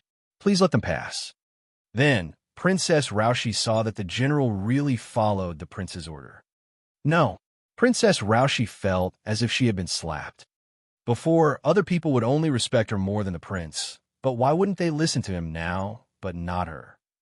Princess, seeing that Raoshi was gripping her whip, Cai Xiao was worried that she would hit the general, so she reminded Raoshi in a low voice, Princess? Princess? Princess Raoshi took a deep breath to fight back her resentment. She knew what was going on, what happened in the palace the day before. Many people had seen it when Feng Wu slapped her in the face, although the queen had warned them not to tell anyone else. The Drin's men were there as well, and they would spread the news as fast as they could. So, they all knew how humiliated she had been. At that thought, Princess Raoshi was even angrier. What she didn't know was that the king was a decisive man. Since he had deprived Princess Raoshi of her right to inherit the throne, he wouldn't let her mislead other people anymore. It wouldn't be a big deal if other people misunderstood, but it would be a disaster if the patriarch was misled.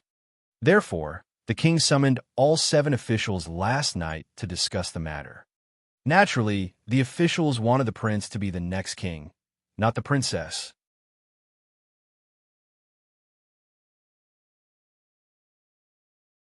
Chapter 39:14. Chapter 39:14. It began 1. Chapter 39:14. It began 1. Hence, the officials didn't argue with one another. For once, they agreed on the suggestion, and it was settled. The general was the second son of the minister of the Ministry of Official Personnel. Therefore, he knew that Princess Raoshi was no longer the candidate for the throne, so he didn't try to save her dignity. It was just that Raoshi herself didn't think that other people would know about it so soon. The prince invited Feng Wu and the others to his private room. That was right.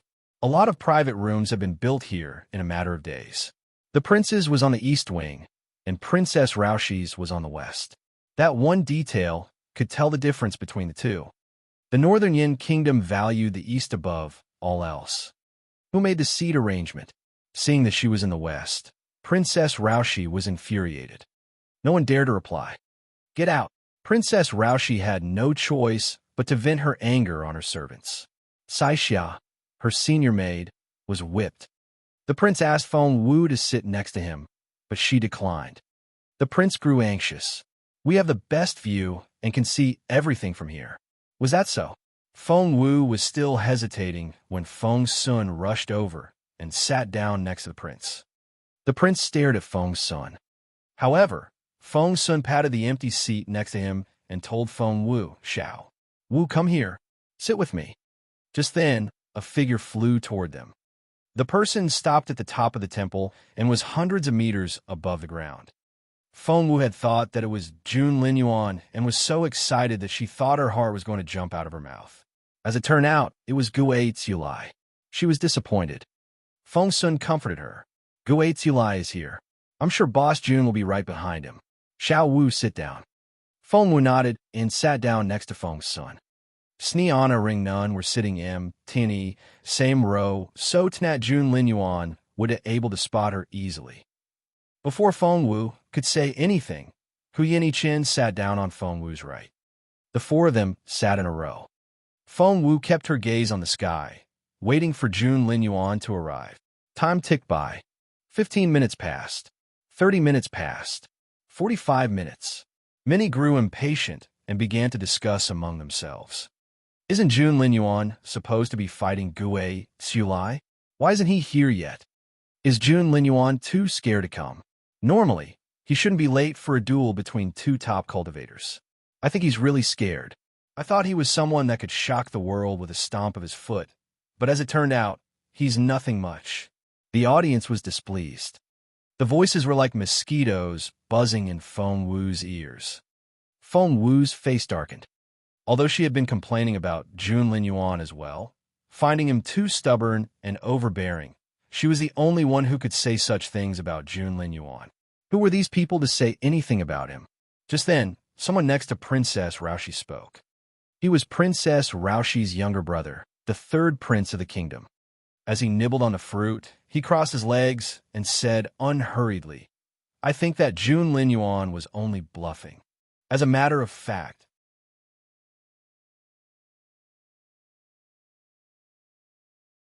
Chapter 39:15. Chapter 39:15. It began to. Chapter 39:15. It began to. As a matter of fact, he's just fishing for fame. The third prince smirked.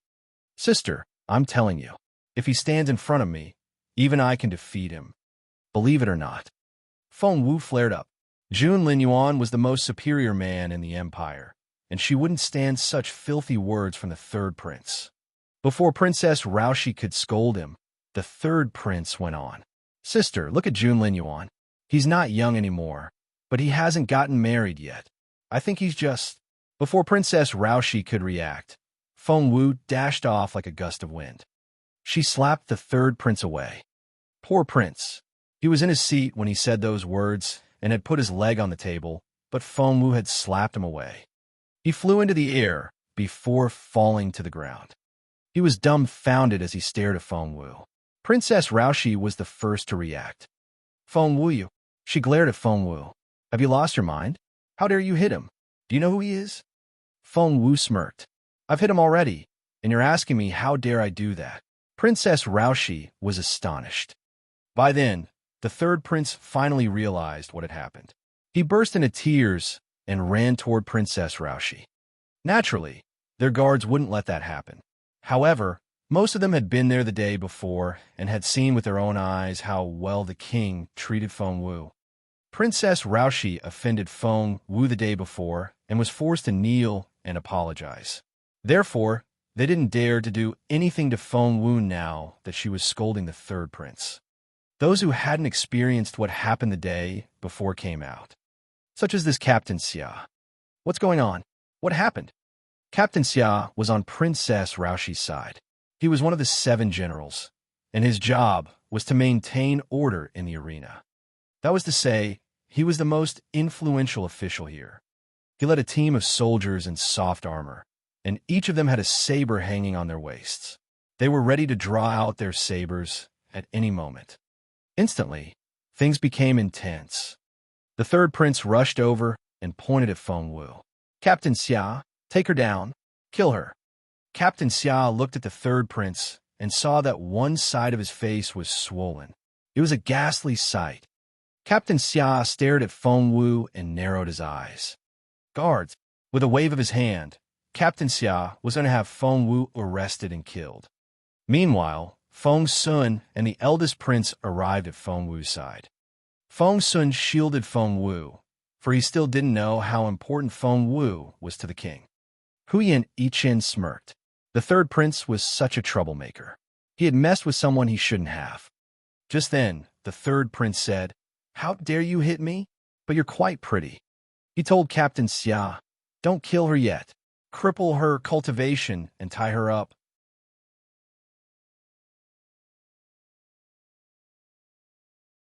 Chapter 39:16. Chapter 39:16. It began 3. Chapter 39:16. It began 3. The third prince told Captain Xia, "Don't kill her yet. Cripple her cultivation ability and tie her up. I'll teach her a lesson." As a man, Captain Xia took the hint right away. However, she deserved what she got for hitting the third prince. Hence, with a wave of his hand, Captain Xia said, "Take her." However, before he could finish, the eldest prince's cold voice rang out. "Captain Xia doesn't know what he's doing. Raoshi is... Shouldn't you know better?" Princess Raoshi was filled with hatred. Captain Xia, on the other hand, paused and looked at the eldest prince in bewilderment. The eldest prince frowned and stared at Princess Raoshi. "How well did our father treat Xiao Wu yesterday? When you offended her, you had to kneel and apologize." "You!" Princess Raoshi threw a dirty look at the crown prince before turning to Captain Xia. "Stop!" Meanwhile, Captain Xia was utterly shaken. What did he just hear? The princess had knelt and apologized. Captain Xia looked at Princess Raoshi in bewilderment. Meanwhile, Princess Raoshi felt a burning sensation on her face. She had thought. She was furious. But the third prince wouldn't have it. He glared at the eldest prince, then at Princess Raoshi. "Sister, why did you stop?" "Why? She's mine. I want her." That was getting out of hand. Princess Raoshi recalled what the seventh princess said about how the king fancied Feng Wu. "Shut up. Go back to the palace if you don't want to watch the battle." Princess Raoshi glared at the third prince. Meanwhile, the noise attracted a lot of attention. After all, more and more people were getting wind of the battle, and the royal family was creating a commotion. Everyone liked a bit of gossip, and the people of the Northern Yin Kingdom were no exception. Hence, a lot of people stuck their heads out and discussed among themselves. Hearing all the noises, Princess Raoshi was furious. She glared at the third prince. Meanwhile, the third prince was still glaring at her. Why? I'm the one getting hit. Why am I the one getting yelled at now?" He couldn't understand it. As the third son of the king, he had always been doted on. Because he wouldn't inherit the throne, he had always been able to do whatever he wanted, be it robbing or bullying. Growing up, he had done all sorts of evil things. When he got into trouble, his sister would clean up after him. Hence, he had never felt wronged.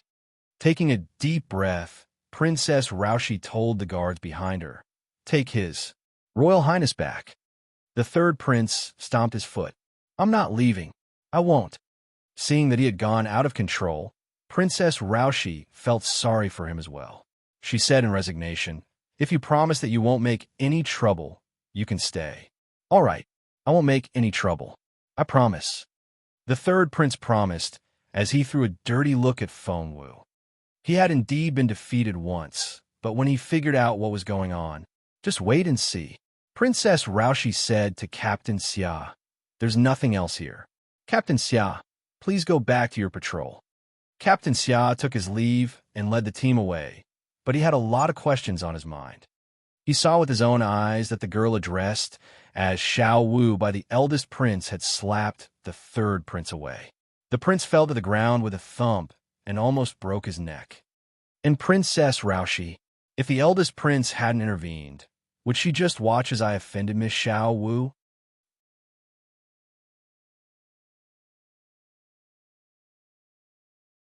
Chapter 39:17. Chapter 39:17. It began for. Chapter 39:17. It began for. Even the princess revered the girl called Xiao Wu, but she had let the captain offend the girl instead.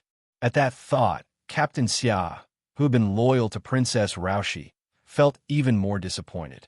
On the other hand, the crown prince was a nice guy. He thought to himself. Meanwhile, Princess Raoshi turned from Captain Xia to Feng Wu. Are you satisfied now? Feng Wu didn't even look at Princess Raoshi. She only stared at the third prince. The third prince glared at Feng Wu as well. However, he was soon defeated by Feng Wu's cold gaze and was a little scared. He took a step back and almost hid behind Princess Raoshi. Feng Wu stared at him. Apologize. Apologize for what? Princess Raoshi glared at Feng Wu. Feng Wu smirked. If he doesn't apologize, fine. I'll keep slapping him. What a statement. Princess Raoshi was the one who had been so arrogant before. She gritted her teeth and glared at Feng Wu. However, Feng Wu wouldn't give in. She stared at the third prince and said, Apologize. The third prince gritted his teeth. What if I don't? Feng Wu said, I'll hit you then. Their conversation might sound childish, like a quarrel between two kids, but no one dared to take it lightly because one was Feng Wu, the emperor's favorite, and the other was the third prince of the kingdom. Even Gue Tsulai couldn't help but glance at Feng Wu. He recognized Feng Wu. Wasn't she the beautiful girl who stood next to the patriarch? Had someone picked on her now? Gue Tsulai narrowed his eyes and wondered if he should help her. Meanwhile, Princess Raoshi could sense all the eyes on her. She gritted her teeth and stared at Feng Wu. That's enough. Feng Wu shook her head. It won't end until he apologizes. Princess Raoshi warned Feng Wu in a low voice. Feng Wu couldn't be bothered to talk to Princess Raoshi anymore. She only stared at the third prince and said, If you don't want to apologize, I'll beat you until you do. After that, Feng Wu grabbed the third prince by his collar and picked him up. Everyone was watching. Princess Raoshi was angry and anxious. She was angry at Feng Wu for being so aggressive, and she was worried that she would lose all her authority. Shocked by Feng Wu's intimidating tone, the third prince panicked a little as well. Involuntarily, he turned to Princess Raoshi. Sister, help. Gritting her teeth, Princess Raoshi took a deep breath and said to the third prince, Apologize. The third prince was about to turn her down when Princess Raoshi slapped him. Apologize. Can't you hear me? The third prince was dumbfounded. His sister had hit him. Feng Wu stared at him. The third prince could only mumble a few words in Feng Wu's direction. Feng Wu smirked. I can't hear you. The third prince gritted his teeth. You're pushing it. Feng Wu asked, What did you say? The third prince took a deep breath. I'm sorry. Feng Wu glanced at him. Who are you apologizing to? The third prince said, I'm sorry. Feng Wu pointed east in the direction of the Junwu Empire. She snorted. You've slandered Jun Linyuan. Kneel in that direction and apologize to him. Jun Linyuan stood behind Feng Wu and watched her in silence.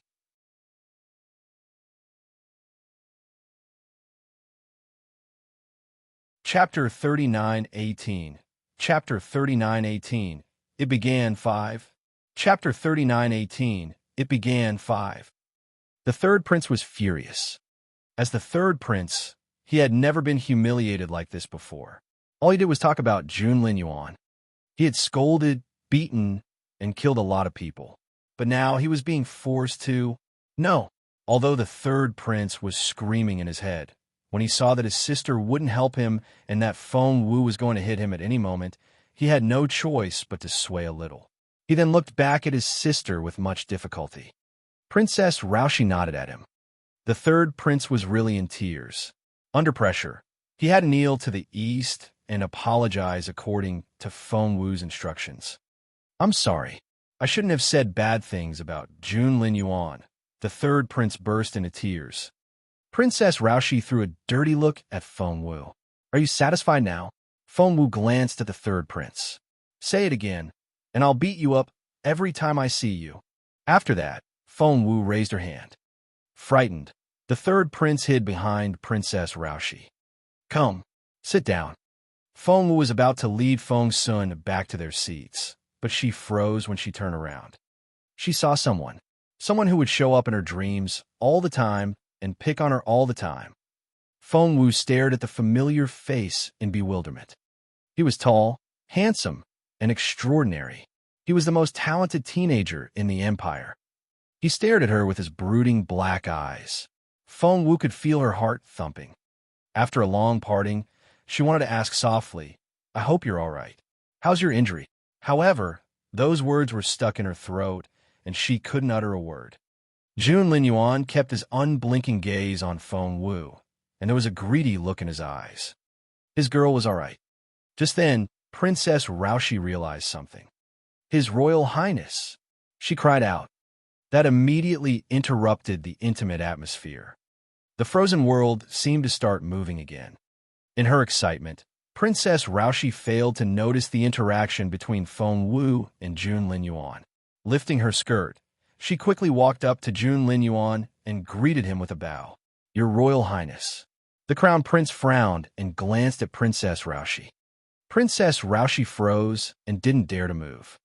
How scary those eyes were. Compared to a few years ago, he was much more handsome and unapproachable. However, Princess Raoshi thought to herself, "He's always like this. It doesn't matter." Just then, Feng Wu came back to herself and ran up to Jun Linyuan, tugging at his sleeve. Seeing Feng Wu's hand, Princess Raoshi was furious. How dare she? Jun Linyuan was going to cut her hand off. However, the next second, Jun Linyuan turned his gentle gaze on Feng Wu, and the look in his eyes was so tender that it reminded one of a clear pool. "Yes?" the Crown Prince asked in a gentle voice.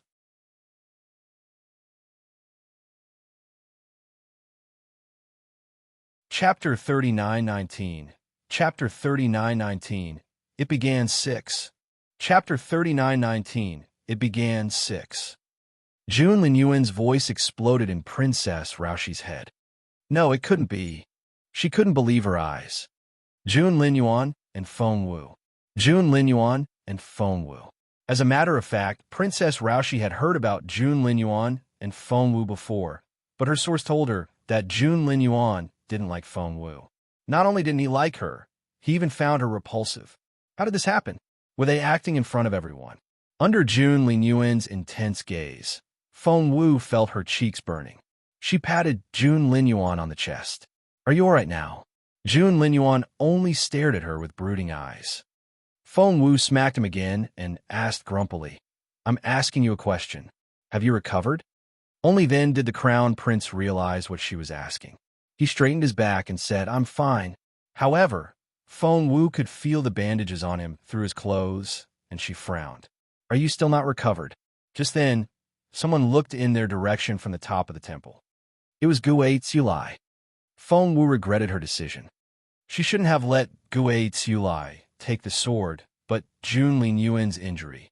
Frustrated, Feng Wu took out the arm of discipline from behind her and handed it to Jun Linyuan. "Put it on." The Crown Prince was confused. "What?" Feng Wu said. "Give me your hand." The Crown Prince did as he was told. The others were all amazed. Hu Yinichin watched as the pretty couple talked and saw that Jun Linyuan would do whatever Feng Wu told him to. He couldn't believe it. Back then, the arrogant and aloof genius Jun Linyuan had always stuck out his chin and wouldn't listen to anyone. He was always on his own. But now, he would answer all Feng Wu's questions and reach out his hand as if he were a little brother. How was that even possible? Was he still the Jun Linyuan everybody knew? And Hu Yinichin wasn't the only one who thought that way. The eldest prince was astonished as well. Although he knew that Feng Wu and Jun Linyuan seemed to be engaged, he didn't expect them to interact like this. It was so. Princess Raoshi's nails dug into her palms. However, the handsome couple had no idea how they had shocked the others. Holding the arm of discipline, Feng Wu stared at Jun Linyuan and tried to negotiate. "How about we postpone the battle?" Jun Linyuan smiled at her and shook his head. "I knew it." Feng Wu thought to herself. Jun Linyuan might seem obedient now, but he was actually a stubborn kid. He wouldn't change his principles. Feng Wu said grumpily, Put on the arm, then. You're not doing well because you've been injured. I heard that the Sky Destroyer has been damaged as well. Jun Linyuan said proudly. I can win. Feng Wu snorted and stomped her foot in frustration. Not only did Gates Yulai become a little more capable than last time, but he also got the Heaven Demon Sword. I regret it so much. I should never have given it to him. This was the first time that Jun Linyuan had heard about it. The Heaven Demon Sword. Feng Wu nodded. Patriarch Yin made the best sword for Guei Tsulai. It suits him very well. Jun Linyuan nodded. Feng Wu knew it. Jun Linyuan had never been intimidated. All he ever did was face the challenge head-on. No matter how hard it was, no matter how tired he was, he still had to face the challenge.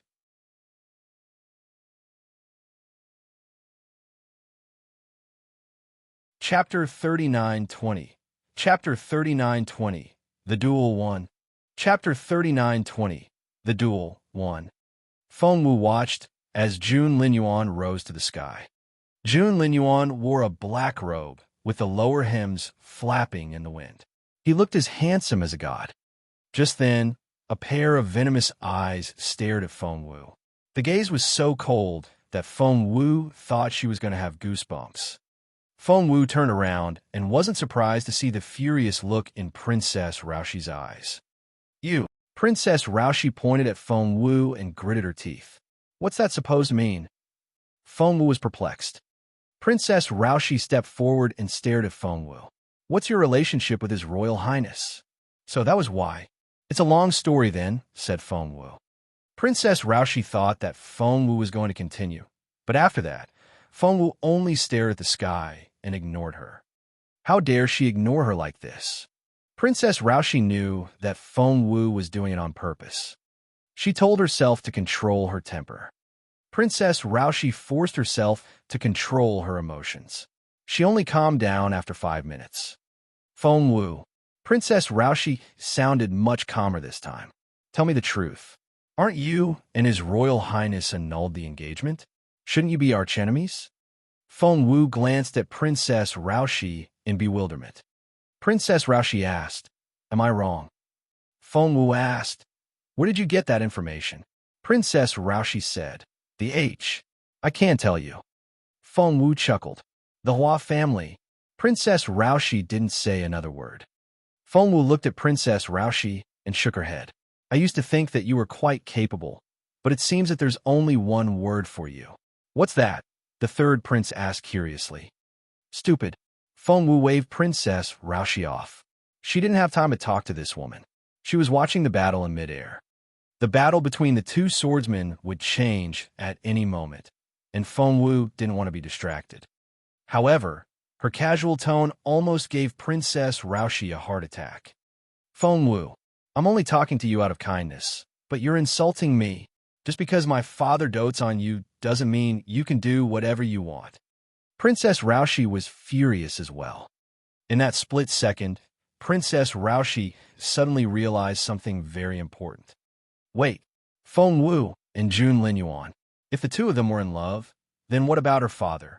Wasn't her father so obedient because Feng Wu was so pretty that he wanted to make her his concubine? If he knew that Feng Wu and Jun Linyuan had done such an intimate thing in front of everyone. At that thought, Princess Raoshi was so excited that her face turned scarlet red. She now knew how to get rid of Feng Wu. Feng Wu gave Princess Raoshi a strange look. There was something strange about the princess. The look in her eyes was so crazy that she looked like she was going to blow Feng Wu up. What did she want? Feng Wu narrowed her eyes and stared coldly at Princess Raoshi. By then, Feng Sun also realized that something wasn't right with Princess Raoshi. Taking Feng Wu's hand, he said, Come, let's go back to our seats and watch the battle. Don't waste your time on irrelevant people. Feng Sun recalled what Jun Linyuan was like earlier.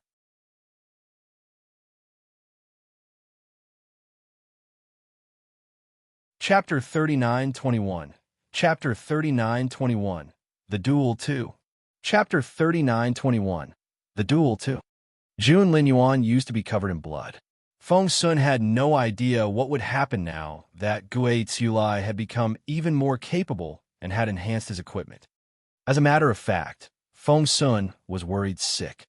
Feng Wu nodded at Feng Sun and went back to her seat, although she wondered what Princess Raoshi was up to.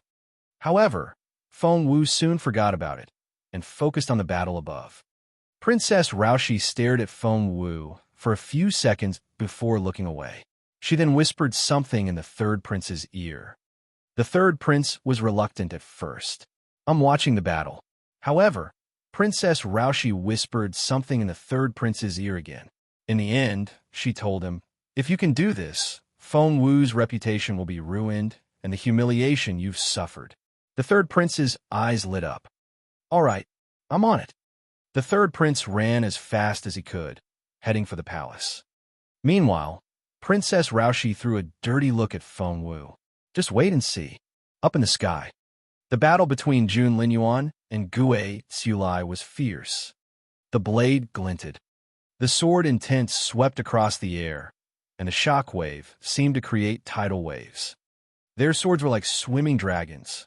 It was a world of swords. "Oh God!" Just then, Feng Wu cried out. Feng Wu wasn't the only one. Many people cried out in surprise as well, for one of the two men had been stabbed. Jun Linyuan wore a black robe, while Gue Tsulai wore a straw hat and linen clothes. Gue Tsulai was aiming at Jun Linyuan. Jun Linyuan dodged to the side, but the blade slid across his stomach. A drop of blood fell to the ground. Feng Wu rose to her feet, looking even more anxious. Feng Sun was equally anxious. "I told you already. He's injured." Judging by the current situation, Jun Linyuan was at a disadvantage, while Gue Tsulai was winning. Gue Tsulai's strike was aimed at Boss Jun's wound. Feng Sun turned to Feng Wu. Feng Wu frowned. "Isn't it on his chest? Didn't she hit the bandage on Jun Linyuan's chest where she punched him?" However, Feng Sun said with a long face, "His chest is indeed injured, but the bigger one is on his abdomen. It's been cut all the way from his left armpit to his lower right abdomen. It's such a long gash." Feng Wu stared at Feng Sun. Feng Sun nodded. Feng Wu took a deep breath. Seeing how unperturbed Gue Tsulai was, Feng Wu wanted to snap his sword in half. What Feng Wu didn't know was, Fu weren't the NNLV ones watching. The Dongseng Kingdom. Night Owl sat on a chair with a pale face and coughed violently. There was a giant curtain of water in front of him, through which Night Owl could see everything that was going on in the battle. Mr. Sakia sat on Night Owl's right. On the left was the capable guard that the king of Dongsan had just given Night Owl. The man was known as Xiao, and he was probably second only to Jun Linyuan in his capability. Night Owl had been staring at Jun Linyuan ever since the battle started, wishing that he could cut Jun Linyuan into pieces and skin him alive. Because he had lost the battle against Jun Linyuan. He hadn't lost to Jun Linyuan, but to that teenage girl who came out of nowhere.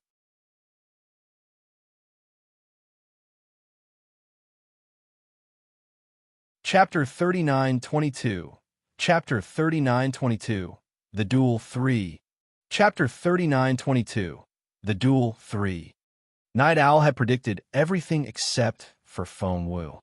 At the thought of the immortal spiritual fruit Feng Wu stole, Night Owl took a deep breath and didn't say another word. Strangely enough, he didn't hate Feng Wu. Instead, he was intrigued by her, but he hated Jun Linyuan. He kept his unblinking gaze on the water screen because Sakia glanced at Night Owl and sighed inwardly. He knew that it was because the crown prince wanted something. Night Owl wanted nothing more than for Jun Linyuan to lose to Gue Tsulai. Sakia shook his head inwardly. His Royal Highness's request wasn't righteous. A truly capable cultivator should think of a way to defeat their competitors on their own, not asking for help. Jun Linyuan had always defeated his enemies on his own, not by relying on other people. That alone put Night Owl at a disadvantage. Mr. Sakia was about to say something when Night Owl coughed violently. Cough, cough. Seeing that Night Owl was about to cough his lungs out, Mr. Sakia felt sorry for him. After everything Sakia had done to keep Night Owl alive, he decided that he wouldn't make life harder for Night Owl. Just then, Night Owl laughed. Zhuqiu looked up and saw Gue Sulai cut Jun Linyuan in the stomach. He frowned a little. When he turned to look at Night Owl again, Night Owl said coldly, "Sir, what's that look on your face? Am I not allowed to laugh?" "Mister." Sakia remained unperturbed. Night Owl pointed at the water curtain and said to Sakia, "I want Jun Linyuan to lose. It'll be great if he could die there." "Mister." Sakia couldn't stand it anymore and looked very disappointed. Night Owl was acute enough to see the disappointment in Mr. Sakia's eyes. He even knew why. He stared at Zhuqiu Sakia and said coldly, "Sir, do you think I'm wrong?" Sakia shook his head. "No, I'm not disappointed." Instead, he was filled with despair. Night Owl didn't see the look of despair in Sakia's eyes. He only stared at the water curtain, waiting for Jun Linyuan's defeat or even death. "Are the three capable men all in Northern Yin?" Night Owl suddenly asked. "Mister." Sakia didn't say anything. Instead, Xiao, the capable man behind Night Owl, crossed his arms and nodded. Night Owl suddenly asked Xiao, "What's your level now?" Xiao said indifferently, "Even if I'm not as good as Jun Linyuan, I'm 2 levels below him at most." That was to say, the two of them were about the same cultivation level. "Good." Night Owl waved his hand and gave Xiao an order. "You're leaving for the Northern Yin Kingdom now." "Mister." Sakia frowned. "Your Royal Highness." However, Night Owl didn't even look at Mr. Sakia. He only stared at Xiao. "Go to Northern Yin now. Jun Linyuan is fighting Gue Tsulai. If he survives the battle, he won't be very capable either. Kill him."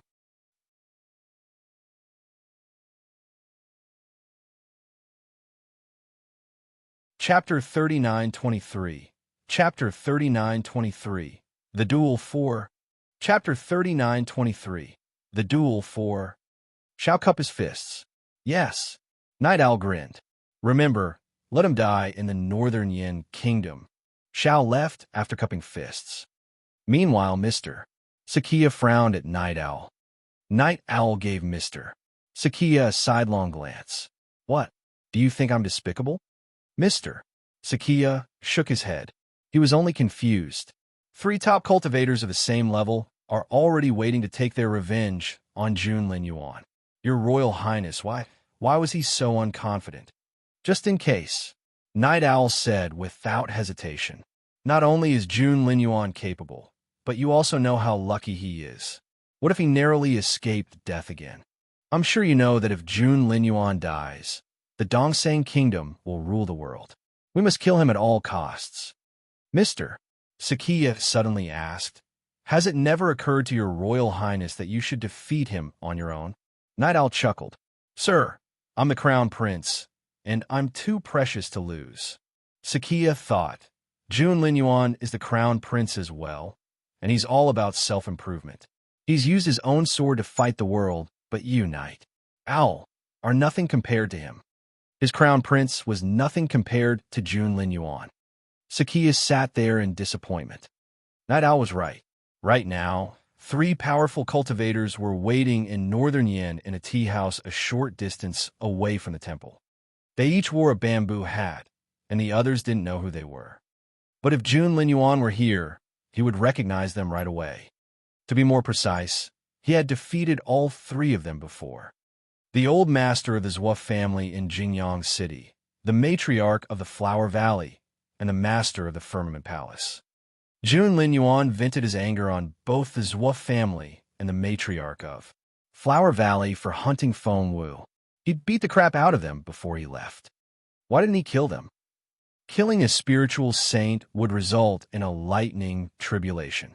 The more one killed, the more lightning tribulation they would accumulate, and the breakthrough would become very problematic. Especially someone as capable as Jun Linyuan, who had to withstand a lot of lightning to begin with. Doubling it would be too much even for him. Jun Linyuan had to live and protect the person he cared about. He couldn't die. Therefore, Jun Linyuan gave him a chance to turn over a new leaf. But showing mercy this time had left him with some hidden danger. The old matriarch of the Firmament Palace opened her eyes.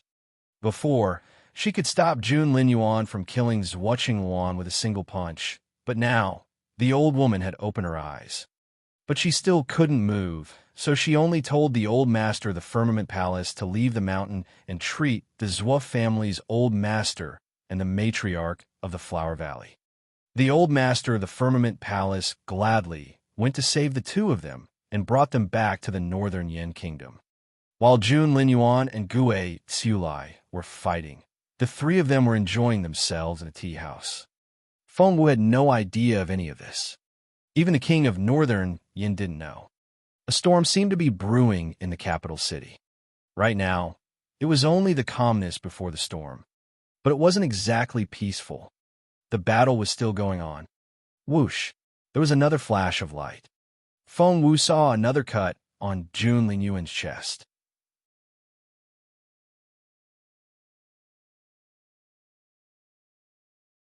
Chapter 3924. Chapter 3924.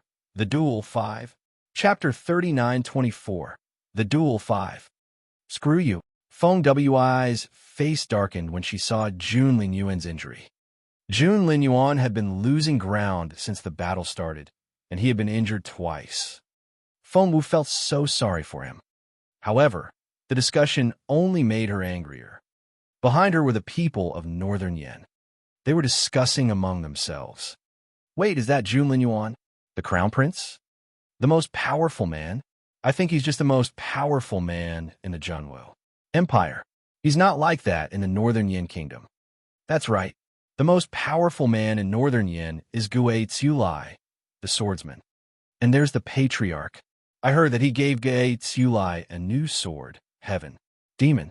From now on, he'll be known as Gue Tsiulai, the Heaven Demon Swordsman. So many people have been praising Jun Linyuan, and here I was wondering how capable Jun Linyuan would be. As it turned out, he's still going to lose. That's right. Northern Yin is the most powerful force on this continent, and the Junwu Empire is nothing. We're superior to them. Feng Wu was angry and worried. She was angry because Jun Linyuan had a fight when he was still injured while Gue Tsiulai had upgraded his equipment. To make it worse, she had given the sword to Gue Tsiulai. She was worried that Jun Linyuan's injury would get worse. All of a sudden, 9 streaks of sword energy shot out at Jun Linyuan. 8 of them are fake, and only 1 of them is real. Feng Wu heard a voice. Feng Wu was confused. It wasn't Feng Sun. Turning her head, she saw that someone else had joined her. No, it wasn't a human being, but an eagle. The giant eagle. The patriarch's giant eagle. Feng Wu was elated. That was right. She still had her 6th senior brother. If things got worse, she could always ask him to stop the unfair battle. Did you just say that 8 of them are fake and 1 is real? Feng Wu looked at the eagle in bewilderment. The giant eagle sat there like a human being, and it had deliberately adjusted its size. Therefore, many people who had been watching the battle didn't notice the eagle next to Feng Wu. Staring at the battle in the sky, the giant eagle narrowed its eyes as if it was thinking about something. It's a unique swordplay. If that kid can find out which is the real one, he'll be able to turn things around. The giant eagle had never been so serious. Feng Wu looked up in a hurry. The 9 streaks of dragon-like sword energy each had a different color, and they looked like 9 dragons. Which one was real? You won't recognize it, the giant eagle said unhurriedly. Feng Wu was so frustrated that she couldn't recognize it, for she wasn't capable enough yet. If that was the case, why would the silly bird tell her? Just then, Feng Wu heard a voice in her head. The green one. Wait. Feng Wu recognized the voice as Little Phoenix's. She was the only one who could hear it. Green. Feng Wu repeated in bewilderment. As a matter of fact, she was asking Little Phoenix, but the giant eagle didn't know that. You can tell. The giant eagle stared at Feng Wu. Feng Wu didn't know what to say. She reacted quickly and stared at the giant eagle. How do you know that? The eagle glanced at Feng Wu and said proudly, Of course I do. I know everything. But how did you guess it? Why did you guess green? Feng Wu didn't have time to talk about it. Instead, she focused on the sky. The eagle wouldn't let go of Feng Wu. How did you know that? How? Feng Wu looked up at the sky and asked the eagle, Then how did you know? The eagle said, Of course I know. Gue Tsulai didn't understand the sword intent himself, and had been walking back and forth outside our tower for months. He almost pulled his hair off, but my master explained it to him. I was there. How do you think I knew? Seeing that Feng Wu was going to shout, the giant eagle stopped her. Stop it. It's not fair. Feng Wu said angrily. Giving Gue Tsulai the Heaven Demon Sword was the most unfair thing. Why can't I tell Jun Lin Yuan? No, you can't. The eagle wrapped its wings around Feng Wu. Feng Wu said, I'm going to tell Six Senior Brother that you've been bullying me. The eagle panicked. Hey, don't do that. I'll let go of you, all right? But you can't tell on me. The eagle thought, I guess I can't help Gue Tsulai anymore. After all, Feng Wu had the patriarch behind her. Feng Wu grunted. When she crawled out from under the wings and looked up at the sky, she saw. Wait a minute. Feng Wu was surprised, and so was the giant eagle. Because by then, the 8 sword images were gone, and all that was left was the green sword energy.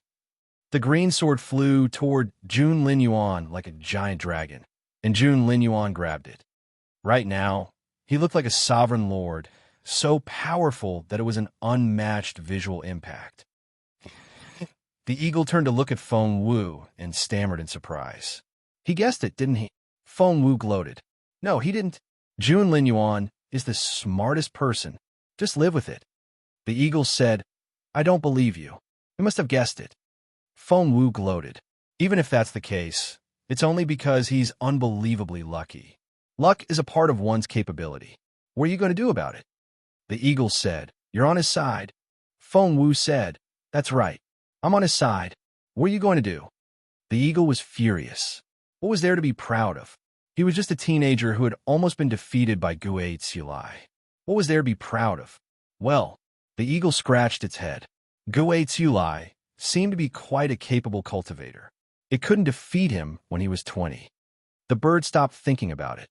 While the eagle was watching the battle in the sky and saw the tens of thousands of sword energies shooting out like erupting volcanoes, it shuddered all of a sudden, and countless sword intents appeared in its head. It seemed that it was going to break its bottleneck. Shit! Little Phoenix cried out in Feng Wu's ear. Feng Wu asked, What's wrong? What's wrong? Little Phoenix pointed at the eagle with a long face. It's going to make a breakthrough in advance, and it'll be stronger than me again. It'll be able to pick on me again. Gosh, that's so frustrating. Feng Wu looked at the giant eagle in surprise. The bird indeed looked like it was having an epiphany. Little Phoenix's wailing voice rang out in Feng Wu's ears again. We magical beasts aren't like you humans. You need an epiphany to make a breakthrough. It's already very difficult for magical beasts to gain intelligence, but an epiphany is as difficult as ascending to heaven. Therefore, we usually don't need an epiphany during breakthroughs. But if you have an epiphany, your cultivation level will rise by a lot more than 1 or 2 levels. Little Phoenix cried. It's having an epiphany now. It's having an epiphany. Feng Wu gave Little Phoenix a sympathetic look, then looked at the eagle. Feng Wu noticed that the apron she made for the eagle in her spare time was hanging on its back, and the pocket was stuffed with nuts, sweets, and snacks. This bird, it's just here to enjoy the show, Feng Wu said in resignation. How many breakthroughs can it make? That was what Little Phoenix cared about the most. If the eagle only made 1 or 2 breakthroughs, Little Phoenix might be able to catch up with it. However, if it made too many breakthroughs, Little Phoenix still remembered how the eagle had stopped it when it tried to enter the tower. It was so frustrating. Feng Wu looked at Little Phoenix and shook her head, indicating that she didn't know either. Meanwhile, things had turned around in midair. When Jun Lin Yuan exerted his full power, Gue Tsulai began to lose ground. Feng Wu almost jumped her feet. Jun Lin Yuan held back because he wanted to see how capable Gue Tsulai was. Feng Wu turned to the eldest prince. He's exerting his full power now. The eldest prince's face was a little pale. He had never thought that Jun Lin Yuan would win. How could he possibly win? Who was Gue Tsulai? Gue Tsulai was born a genius. When he was little, the patriarch taught him how to use a sword. He started challenging masters of various sects when he was 10 and became a spiritual saint when he was 20. From then on, he was invincible. He had even been to that legendary kingdom on the other side of the East Sea and had come back safe and sound. Jun Linyuan was indeed an incredible cultivator, but Gui Tsulai, who had fought so many battles and stood at the top of the world, wasn't someone Jun Linyuan could defeat. Therefore, when Jun Linyuan was at a disadvantage at first, the eldest prince couldn't understand why everyone was saying that Jun Linyuan wasn't good enough. Wasn't it obvious? There was no way he could win. But now, the eldest prince stood there in astonishment. Jun Linyuan didn't even use the arm of discipline. He was using the half-damaged Sky Destroyer that Fengwu had mentioned. The Sky Destroyer was scarlet red in color, and wherever the sword went, blood splashed everywhere. 1 strike, 2 strikes, 3 strikes. By then, Gui Tsulai had been stabbed over a dozen times. The eldest prince couldn't sit still anymore. Rising to his feet, he clenched his fists and stared at Jun Linyuan. Meanwhile, Huyen Chen was equally dumbfounded. It was 5 or 6 years ago when Jun Linyuan came to the northern Yin kingdom last time. Huyen Chen believed that Jun Linyuan was a genius back then, but he wasn't as capable as he was now. He had cornered Gui Tsulai, who couldn't fight back. Huyen Chen looked back at Fengwu. Right now, all Fengwu cared about was Jun Linyuan. He then recalled how he had overestimated himself and fallen in love with Fengwu. Not only that, but he had also thrown a tantrum for hours. Huyen Chen was so ashamed that he almost dropped to the ground. Meanwhile, someone else was equally astonished.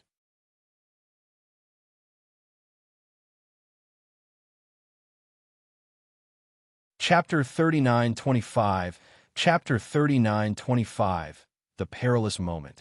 Chapter 39:25, The Perilous Moment. Night Owl was also astonished. He couldn't sit still after Jun Linyuan turned things around. Although he knew deep down that Jun Linyuan was never going to lose, Night Owl was still so angry that he almost jumped off his chair. Just when Sakia thought he was going to explode, Night Owl took a deep breath and let out a breath of relief. Only then did he calm down.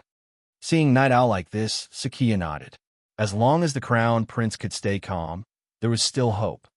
Sir, I was so wise that I sent Shao ahead of time. Night Owl played with the fruit in his hand and smiled at Sakia. Sakia didn't say anything. Master, are you disappointed in me? Night Owl stared at him. Sakia narrowed his eyes and looked at the Crown Prince, whom he had brought up. Night Owl snickered. Master, have you fantasized about having Jun Linyuan as your pupil so many times that you couldn't sleep at night? Night Owl stared at Sakia as he spoke. Sakia narrowed his eyes even more. Night Owl laughed so hard that he was convulsed. He even clapped his hands. Master, I was only joking. Sakia stared at Night Owl and heaved a long sigh. He cupped his hands at Night Owl and left. He was leaving just like that. Night Owl's face darkened when he saw Sakia leave. He smashed the table next to him after Sakia was gone. He just doesn't like me. He just thinks that Jun Linyuan is better than me. Is Jun Linyuan stronger than me? He's going to die. How can he be better than me? Night Owl vented his frustration. He chased everyone out of the room. His heart-wrenching scream resonated in the spacious room. He whimpered like an injured beast. To him, who was only one step away from Jun Linyuan's talent was unacceptable. He had been dreaming about surpassing Jun Linyuan. Just then, a dark shadow appeared and asked a question. Do you want to surpass Jun Linyuan? Who could it be? Night Owl turned around involuntarily, but there was no one behind him. A chill ran down his spine. Do you really want to surpass Jun Linyuan? The voice rang out again. Who's there? Who are you? Come out. Night Owl was on the alert. He kept spinning around, trying to find the person, but no matter how hard he tried, he couldn't find the person. Tell me yes or no. The voice seemed to be giving Night Owl a chance to make a choice. Night Owl froze on the spot. As the voice rang out, A terrifying power seemed to restrain him. Night Owl realized that he couldn't even move a finger. Why was this happening? To make it worse, Night Owl felt the power of death around him. What a terrifying power. As a prince of the Dongsang Kingdom, Night Owl had met many capable cultivators, but he had never met anyone so terrifying. This person reminded him of Minister Chu. People wanted to prostrate on the ground and worship this person. Who on earth are you? The person didn't reply. Seeing that Night Owl still hadn't answered the question, the person seemed displeased. The suffocating coldness seemed to dissipate as well. Night Owl's stomach lurched. He suddenly had a feeling that he would lose this opportunity forever. Seeing that the master was going to give up on him, Night Owl suddenly raised his voice. Wait, I'll tell you. I'll answer your question now. That's right. I'm jealous of Jun Lin Yuan. He's the one I want to defeat the most. He's my nightmare as long as he's alive and my archenemy after he's dead. Night Owl was about to say something else when the shadow waved at him. Night Owl immediately stopped talking. You talk too much. The shadow seemed displeased. Night Owl held his breath. Could it really be Master Chu Tianxiao? Night Owl was thrilled. The next second, the shadow tossed Night Owl a stone. To be more precise, it was a purple pebble. Night Owl looked at the purple pebble in bewilderment. The shadow said, to master the technique, you have to first. Once that happens, Jun Lin Yuan won't be your match anymore. The Radnu was ready in leave after that. Night Owl didn't see the person's face and had no idea where the person came from. Seeing that the shadow was leaving, Night Owl ran after them. What if I don't want to practice it? The shadow snorted. It'll set itself on fire in 2 hours. After that, the shadow disappeared, leaving Night Owl behind. What was the prerequisite for mastering the technique? Night Owl injected his spiritual essence into the purple pebble, and soon, words flew out of it and lined up in the air. The first line of the words in midair said, to master the technique, one has to castrate themselves first. Night Owl was astonished. It took him a while to recover from the shock. Castration? Night Owl didn't know what to say. Naturally, he wouldn't do that. That was preposterous. Night Owl looked at the water screen and saw that the battle was coming to an end. Night Owl thought to himself, Jun Lin Yuan is going to win. But so what if Jun Lin Yuan was going to win? Night Owl had long seen that Jun Lin Yuan was injured, and there was blood on his clothes. It had to cost him a lot. Xiao couldn't get there yet. Even with the special portal, it would still take him some time. But the 3 old masters were there. Night Owl sat back down and waited for Jun Lin Yuan's death. Meanwhile, in the temple of the Northern Yin Kingdom, seeing that Jun Lin Yuan had gained the upper hand and Gui Tsulai was steadily losing ground, Feng Wu was so excited that she almost waved her fists. However, she restrained herself when she considered the fact that the giant eagle was having an epiphany. A short distance away, Princess Raoshi clenched her fists involuntarily, her cheeks flushed and her eyes bright. Only the people of the Northern Yin Kingdom knew what a capable cultivator Goelai was. Right now, Jun Lin Yuan was going to defeat him. Whoosh! Sky Destroyer moved again, and this time, it stabbed at Gui Tsulai's throat. It was too late to dodge. The Sky Destroyer was aimed at Gui Tsulai's throat. Time seemed to freeze at that moment. Everyone held their breaths, and the people of the Northern Yin Kingdom watched this in astonishment. As much as they hated to admit it, Jun Lin Yuan had indeed pointed his sword at Gui Tsulai's vital point. With a flip of his wrist, Gui Tsulai's throat would be pierced instantly, and his life would be in danger. You win. Gui Tsulai stared at Jun Lin Yuan with a defeated look in his eyes. He had risen by a level since the last time he met Jun Lin Yuan and had switched to the Heaven Demon Sword. He had come here with great ambition, but he had been defeated by Jun Lin Yuan. It took him by surprise. Therefore, when Jun Lin Yuan was ready to draw back his sword, Gui Tsulai ambushed him. You bastard! Feng Wu was furious. How dare you sneak up on my Junjun? You must be tired of living. Feng Wu had made up her mind. She would tell her 6th senior brother about it when she got back. Little Phoenix said. He's forcing Jun Lin Yuan to kill him. What? Feng Wu looked up and saw that the tip of Jun Lin Yuan's sword was already in Gue Tsulai's neck. Blood was oozing out, but Gue Tsulai was still smiling. Jun Lin Yuan had obviously stopped, but Gue Tsulai grabbed Sky Destroyer with his bare hands. His palms were covered with blood, but he still stuck Sky Destroyer into his throat. He had to have lost his mind. Just then, the people of the Northern Yin Kingdom saw it as well. Their eyesight wasn't as good as Feng Wu's, so they only saw a little. Jun Lin Yuan has crossed the line. Gue Tsulai admitted our defeat, but he still wants to kill him. That's right. How can he be so cruel? How can he be so cruel? Haven't you heard of that fiend? He's synonymous with cold-blooded murderers. But no matter how many people he kills, he should do it in the Junwu Empire. He can't show off in the Northern Yin Kingdom. That's right. Gue Tsulai is our symbol. We can accept his defeat, but how can Jun Lin Yuan humiliate him like this?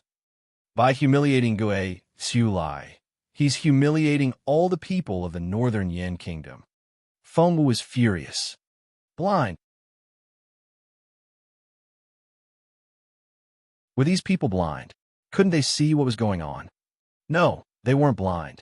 Some of them could see what was going on, but as natives of Northern Yin, they always took Gue Tsulai's side. That was their home-ground advantage. Feng Wu was about to say something when someone stepped out. It's not what you think. There has to be a misunderstanding. Princess Raoshi rose to her feet and turned to face the crowd. Please trust me. I'll give you an explanation. Feng Wu stared at her coldly. What was that supposed to mean? Wasn't it obvious? Gue Tsulai had been trying to kill himself and wanted to die by Jun Lin Yuan's sword. Feng Wu looked up anxiously. Jun Lin Yuan was badly injured, so when Gue Tsulai exerted all his strength, Jun Lin Yuan couldn't push him away. Below, Princess Raoshi seemed to be speaking up for Jun Lin Yuan, but her words were ambiguous. Feng Wu heard someone ask Princess Raoshi, "What's your relationship with the Crown Prince of the Junwu Empire? Why are you helping the people of the Junwu Empire instead of our own swordsmen?" Princess Raoshi looked as if she had been put in a difficult spot, but her cheeks had turned pink. Feng Sun glared at Princess Raoshi. Why did he feel that the princess was looking for trouble? Why did she seem to want to create a rumor between her and Boss Jun?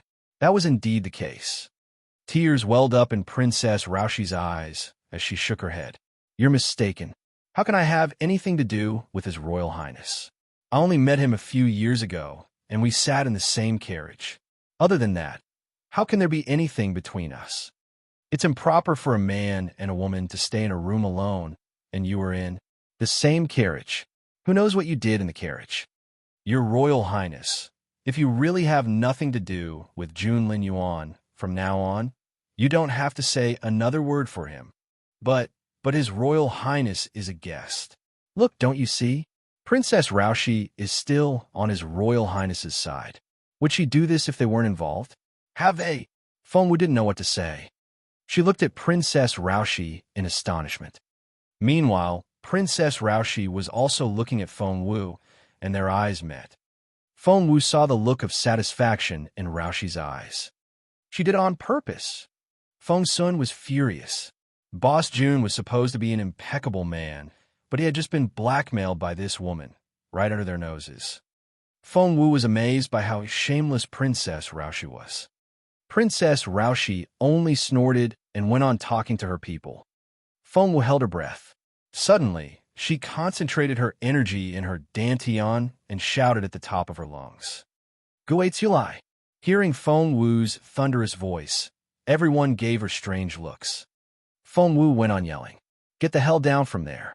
A hush fell over the crowd. Everyone was speechless. Even the third prince looked at Feng Wu in astonishment and admiration. That was incredible. After all, Gue Tsulai was the best swordsman of Northern Yin. What a formidable cultivator. How dare Feng Wu yell at him like that? It was as if she was yelling at her servant. Princess Raoshi smirked and waited for Feng Wu to embarrass herself. But, to everyone's astonishment, Gue Tsulai stopped moving when he heard Feng Wu's voice.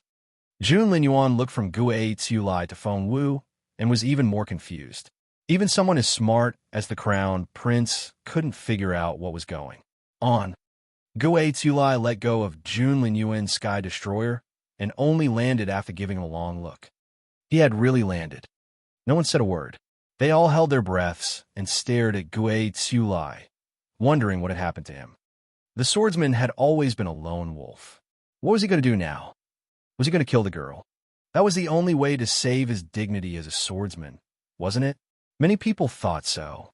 What Princess Raoshi was thinking was that even if Gue Tsiulai didn't kill Feng Wu, he would still teach her a lesson because the best swordsman couldn't be humiliated.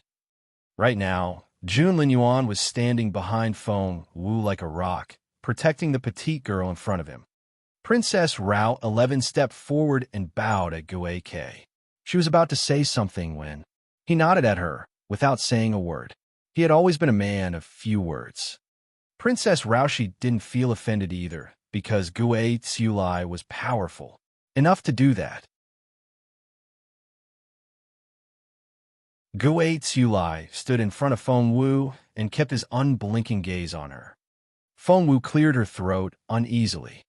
She had bellowed in excitement just then, but when Gue Tsiulai walked up to her, she felt a little embarrassed. After all, he was the best swordsman of the Northern Yin Kingdom. Was she a little? However, Gue K spoke the next moment. "Miss, how can I help you?" Wait, everyone was scared out of their wits. "Miss, what did he mean? Did he mean what he thought he meant?" What was with that title? However, Gue Tsiulai frowned and spoke again. "Miss." Feng Wu didn't know what to say. Noticing that all eyes were on her, and even Jun Linyuan crossed his arms and raised his eyebrows, Feng Wu was embarrassed. Feng Wu waved him off. "You're not my servant. That's not necessary." Gue Tsiulai nodded and didn't say anything else, but he seemed to be protecting Feng Wu from where he stood. Well, 3 people were sipping tea in a tea house a short distance away. The battle between the swordsmen on the top of the temple had ended. The show was only getting started. "It's our turn." It was none other than the old master of the Firmament Palace. With a wave of her hand, she covered her face with a black scarf. The head of the Firmament Palace was hiding her face, which meant that she didn't want to expose herself. The Zhua family's elder and the Hua family's old lady looked at each other, and they covered their faces as well. Hence, when the crowd was about to leave, formidable, cold energy spread out toward the temple. Jun Linyuan narrowed his eyes and pulled Feng Wu behind him. The next second, Gue Tsiulai stood in front of Feng Wu as well. The old master of the Zhua family, the old lady of the Hua family, and the master of the Firmament Palace joined the battle. They formed a triangle around Jun Linyuan and the others. Everyone was astonished. They stared at the 3 masked men in black, who had surrounded Jun Linyuan and the others. Who were they? Why were they so powerful? They hadn't started fighting yet, but the impact made their blood boil. They were too close. Hence, the commoners backed away. But they were curious as well, so the bold ones stopped at a tea house a kilometer away. Together, they stared at the imminent battle. They had a feeling that the battle would be fiercer than the one between Jun Linyuan and Gue Tsiulai. Patriarch, the Matriarch Hua, and the master of the Firmament Palace took up positions in mid-air and surrounded the crowd. Seeing the princes and princesses of Northern Yin, Patriarch Zhua said coldly, "You random people should get out of my way. Who is their target?" "Our target is Jun Linyuan. The rest of you leave." The old lady Hua only wanted to finish the battle as soon as possible. She didn't want to get involved with the most capable cultivators of the Northern Yin Kingdom. Gue Tsiulai was one of them, and they didn't want to mess with Patriarch Huyin either. Princess Raoshi and the eldest prince looked at each other. The 3 of them. Gue Tsiulai said, "It's a battle of the spiritual saints. Leave." He was a swordsman of the Northern Yin Kingdom, so he reminded the princes and princesses. Neither Princess Raoshi nor the eldest prince moved. Apart from them, Feng Wu, Little Phoenix, Feng Sun, Hu Yinichin, and the eagle were also there. "Your Royal Highness, it's been a while. How have you been?" Patriarch Zhou asked in a taunting voice. Half a month ago, Jun Linyuan attacked the Zhou family's old manor in Shangyang province and defeated the old man. Today, things had turned around, and Patriarch Zhou was sure that he was going to win. Of course, Princess Raoshi recognized them right away, for she had worked with them before. They weren't the only ones. There were more. They were after Feng Wu, but why did they go after Jun Linyuan now? Princess Raoshi was suspicious, but her eyes soon lit up because she had an excellent idea. The best way to get Jun Linyuan. Get out. Jun Linyuan tried to push Feng Wu out of the circle, but Feng Wu shook her head affirmatively. No. Jun Linyuan frowned a little. Do as I say. Feng Wu looked into his eyes. No, I want to fight alongside you. However, at that moment, a gust of wind charged at them. Apart from Jun Linyuan and Gue Xiulai, everyone else was blown hundreds of meters away before they fell to the ground with a thump. Of course, Patriarch Zhou wouldn't be polite with these kids. Even Princess Raoshi and the eldest prince fell to the ground, let alone Feng Wu. Ouch! The giant eagle was woken up by the noise. Covering its butt, it opened its eyes and looked around in confusion. With a battle over. Stop whining. What level are you now? Little Phoenix sat on the eagle's shoulder and smacked it on the head. The giant eagle was still dumbfounded. I used to be at level, but now I've risen by 1, 2, and 3 levels. Gosh, I'm a level 2 spiritual saint now. The giant eagle stomped its foot in frustration. I could have made another breakthrough, but I was woken up. Who did it? Who kicked me? Staring at the eagle in astonishment, little Phoenix cringed. The eagle was already a level 2 spiritual saint. Little Phoenix didn't know what to say. The giant eagle looked at little Phoenix. Did you just hit my head? Little Phoenix swallowed. Meanwhile, Princess Raoshi grabbed Feng Wu's arm, for Feng Wu was running toward the arena. Listen to me. I can save Jun Linyuan. Princess Raoshi had never been so serious.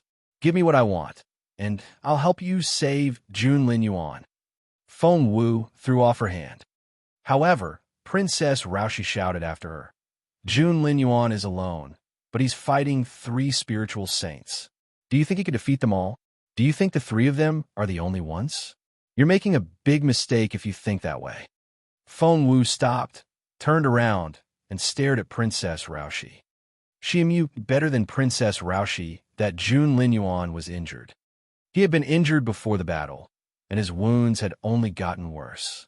Feng Wu could smell blood on him just then, and his clothes were soaked with blood. However, because he was wearing a black robe, people couldn't see it with their naked eyes.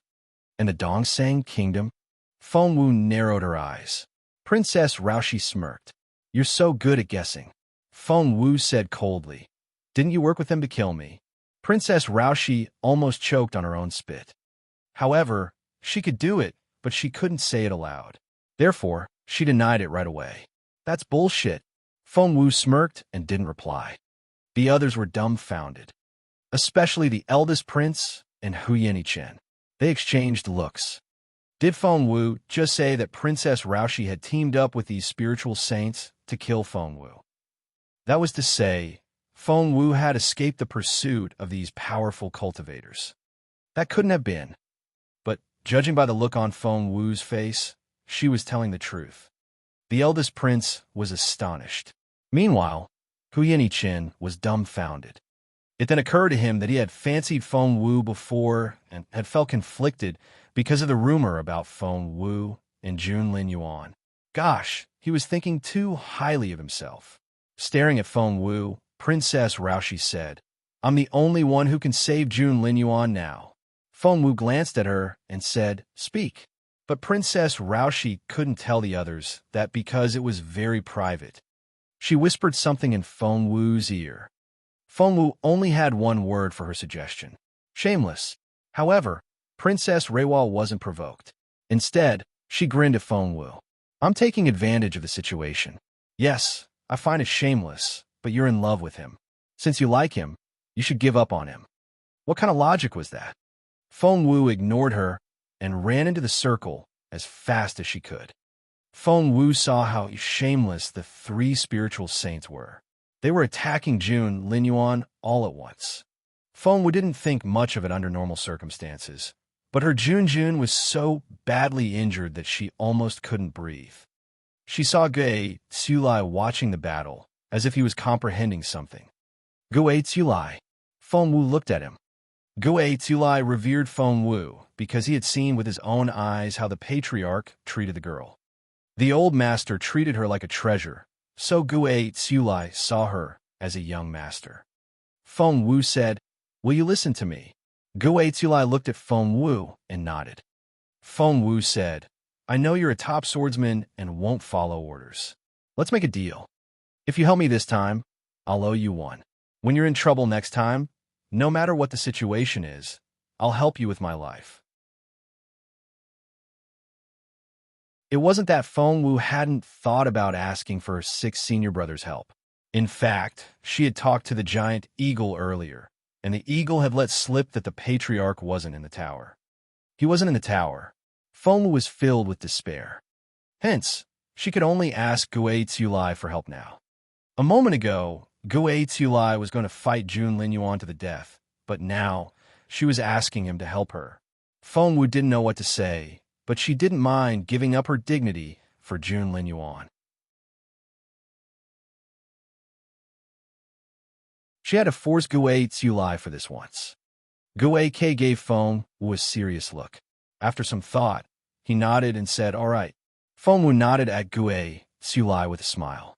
The next second, she turned to look at the battle and set foot in the arena. She headed straight for Matriarch Hua as soon as she walked in. Her plan was very clear. Jun Linyuan still had a chance, and as long as they stalled the other two, Jun Linyuan would be able to take care of one of them as soon as he could. Gue Tsulai, stall the master of the Firmament Palace. Yes, the tallest old woman. The head of the Firmament Palace almost exploded when he heard what Feng Wu said. The tallest old woman? Was she that old?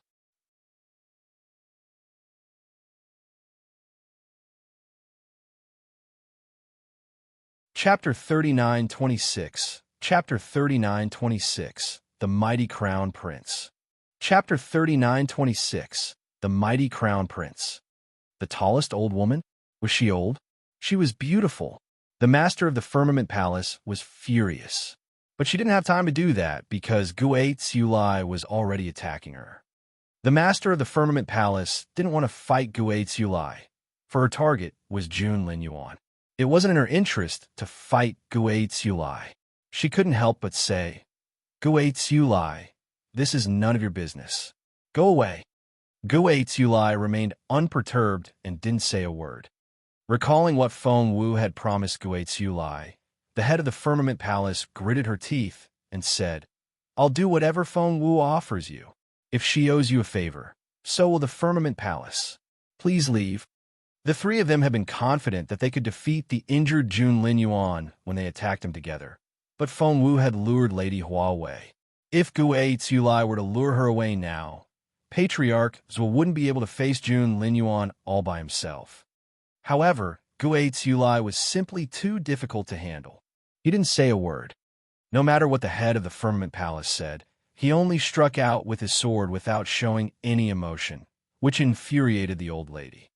The head of the Firmament Palace had to dodge the attack, while helping Patriarch Zhou to attack Jun Linyuan. Just then, someone was stabbed. The head of the Firmament Palace took a look, and her eyes lit up. As it turned out, Feng Wu, who was fighting Matriarch Hua, had been hit. An ant can't shake a tree. Matriarch Hua smirked. That was indeed the case. Feng Wu was only a peak spiritual overlord and hadn't reached the spiritual saint stage yet. How was she supposed to fight these top cultivators? She wouldn't have been so reckless on any other day, but Jun Linyuan's life was at stake now, so she had to do her best. Whoosh! Another strike cut Feng Wu's arm. Feng Wu dodged in time and wasn't hit in the vital part, but her clothes were soon soaked with blood. Blood oozed out like a blossoming flower. Jun Linyuan was so anxious that his eyes were bloodshot red, but he was surrounded by the old master of the Firmament Palace and Patriarch Zwa. The temperature dropped, and everyone felt as if they had fallen into an ice house. Seeing Jun Linyuan's rage, the head of the Firmament Palace smirked. Jun Linyuan, I didn't know you could look like that. Jun Linyuan stared at the master of the Firmament Palace with his cold eyes. The next second, he pointed Sky Destroyer at her, and the sword energy shot up like a rainbow. Arg! The head of the Firmament Palace screamed. The blade had pierced her shoulder. Go to hell. The moment Jun Linyuan stabbed the master of the Firmament Palace, Patriarch Zwa took the chance and stabbed Jun Linyuan in the back. Jun Linyuan, watch out. Seeing that Jun Linyuan was going to injure the master of the Firmament Palace at the cost of his own life, Feng Wu knew that Jun Linyuan wanted to kill the master of the Firmament Palace. That way, he would only have two people to deal with. Don't worry, I can do it. I have Little Phoenix and the Giant Eagle. We'll buy you some time. That was indeed the case. By then, Little Phoenix had arrived with the Giant Eagle. They charged into the battlefield and headed for Matriarch Hua. The Giant Eagle was the most capable one in Feng Wu's group, and it was already a level 2 spiritual saint. Both Feng Wu and Little Phoenix were stuck at the peak of the spiritual overlord stage. Even so, the crowd was shocked when they saw what Feng Wu fought, especially Princess Raoshi, whose nails almost dug into her palms when she saw what Feng Wu did. She had ordered people to hunt Feng Wu down, so of course she knew how capable Feng Wu was. She was a cripple without any cultivation ability back then, and before she was crippled. Wasn't she supposed to be an intermediate spiritual overlord? How long had it been? It had only been a few months, but she had improved again. Why was she making progress so fast? The eldest prince was equally astonished. He had seen Feng Wu's capability when they fought against Princess Raoshi's assassins at Hu Yenichen's place. She had no cultivation ability, and Hu Yenichen, he was the one with the most say. Feng Wu couldn't do anything when she dealt with Princess Raoshi's assassin and lent him the arm of discipline. If she was capable enough, she wouldn't have relied on him. But now, she was only one step away from the legendary spiritual saint stage. Hu Yenichen almost burst into tears. Wait, he couldn't just stand there and watch. What if Feng Wu lost? He had to get help. But where? His grandfather. That was right. Hu Yenichen ran as fast as he could without telling the others. Since Hu Yenichen had gone to get help, of course, Princess Raoshi wouldn't stay idle. The spiritual overlords had almost no right to take part in this battle. Even peak spiritual overlords would only be cannon fodder if they went in. One could only imagine how dangerous Feng Wu's situation was. The difference in the cultivation levels between the two sides wasn't that big. As long as one more spiritual saint joined the battle, things would change. Apart from the Patriarch and Gil Kei, were there any other spiritual saints in the Northern Yin Kingdom? As a matter of fact, there was. Princess Raoshi's eyes darted around. She knew that with one more spiritual overlord, the tide would turn. This was the best chance to negotiate. Without hesitation, she dashed off. She wanted to go to court. Meanwhile, in the Dongseng Kingdom, Night Owl stared at the water screen with a cold, cruel look in his eyes. Her? Why her again? Night Owl couldn't understand it. What was wrong with this world? Why did all the girls revolve around Jun Linyuan? On the screen, he had learned that Princess Raoshi, his ally, had switched sides. Now, Feng Wu was willing to sacrifice her own life for Jun Linyuan. Night Owl wanted to kick Feng Wu's ass and show her who the best man in the world was. Why wasn't Xiao here yet? There was a special path. The battles in Feng Wu's group were especially fierce. Their group was the weakest, and Matriarch Hua was furious when she saw Feng Wu. Back in the Imperial capital, most of the spiritual overlords of the Hua family had been killed by the explosion because of Feng Wu's trap. Those that weren't killed were taken to the Peace Grassland. The old lady stared at Feng Wu. I'm going to kill you today. The old lady kept her promise and pointed her saber at Feng Wu. Whoosh! The blade cut Feng Wu on the back again, and blood gushed out. To the old lady, who was an intermediate spiritual saint, Feng Wu was nothing. Little Phoenix was so angry that its eyes turned red. With a whoosh, it charged at the old lady's head and stuck out its beak. The old lady struck down at Little Phoenix. However, at that moment, the giant eagle charged at the old lady and yelled, "How dare you touch her? How dare you? I'll die if my master finds out that I didn't protect her properly. Do you know that? How dare you touch her?" The old lady had no idea who the bird was talking about. All she did was chase after Feng Wu. Caught off guard, she stumbled back from the impact. Old Mrs. Hua finally steadied herself and aimed her fist at the eagle. Poor eagle. It flew backward at the impact. "Do hit the eagle. I won't let you." While she was dealing with the eagle, Little Phoenix struck out at her again, aiming at her throat. Hiding behind the old lady's collar, Little Phoenix bit down, and blood oozed out. Matriarch Hua screamed and charged at Little Phoenix again. However, Little Phoenix was too smart. Moreover, it could conceal itself, so the old lady couldn't catch it. It wouldn't be a problem for the old lady to catch the bird if the latter was on its own, but now that she was under attack from all three sides, catching the bird became very difficult. Just when she was about to throttle Little Phoenix, Feng Wu charged at the old lady again. Matriarch Hua turned her attention back to Feng Wu. Feng Wu frowned. This couldn't go on. The old lady would kill them before they could kill her. All of a sudden, Feng Wu's eyes lit up, and she waved at Little Phoenix. Feng Wu spoke to Little Phoenix in her head. "Don't you know how to hide yourself? Come over here, and let's take care of that old hag together." Little Phoenix's eyes lit up. That was right. Only by hiding itself could it catch the old hag off guard. The next second, Little Phoenix went back to Feng Wu. Feng Wu told the eagle, "We'll work together now. You'll be the main tank." The giant eagle was dumbfounded. What did she mean by that? What was a tank? There was no time for Feng Wu to explain. For the next second, she was out of sight. The old lady was astonished. She didn't know Feng Wu had that ability. An idea struck her all of a sudden, but it disappeared so fast that she didn't grab it. At that moment, the eagle followed Feng Wu's instruction and charged at the old lady again. The old lady was furious. She was confused.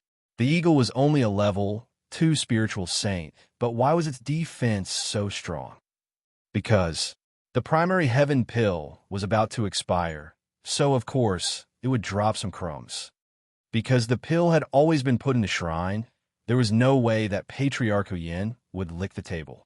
However, the giant eagle could do it, and it would lick the white powder off the table. By the time Patriarch Huyin noticed it, the giant eagle had already become quite resistant to physical attacks. Hence, the old man began to train it in that direction. After all these years, the giant eagle had become an MT that could withstand blows. Of course, it had never been attacked by a spiritual saint before, but now it realized how tough it was. What was there to be afraid of? The bird knew it could handle the attack. Thump! The old lady struck out at the eagle again. With a smack, the giant eagle was sent flying again. While the old lady was still attacking the eagle, Feng Wu made her move as well. She could see the old lady when she was invisible, but the old lady couldn't see her. Therefore, when the old lady struck down at the eagle, Feng Wu struck down at her with her arm of discipline. The arm used to be in Jun Linyuan's hand, but when Feng Wu joined the fight, Jun Linyuan removed it and gave it to her. The arm of discipline was a semi-divine weapon. All the weapons here put together weren't as lethal as this one. Matriarch Hua screamed. As it turned out, after Feng Wu put on the arm of discipline, she stabbed the old lady in the throat with a sharp blade. Poor Matriarch Hua. Caught off guard, another hole appeared in her throat. However, a level 4 spiritual saint was too powerful for Feng Wu.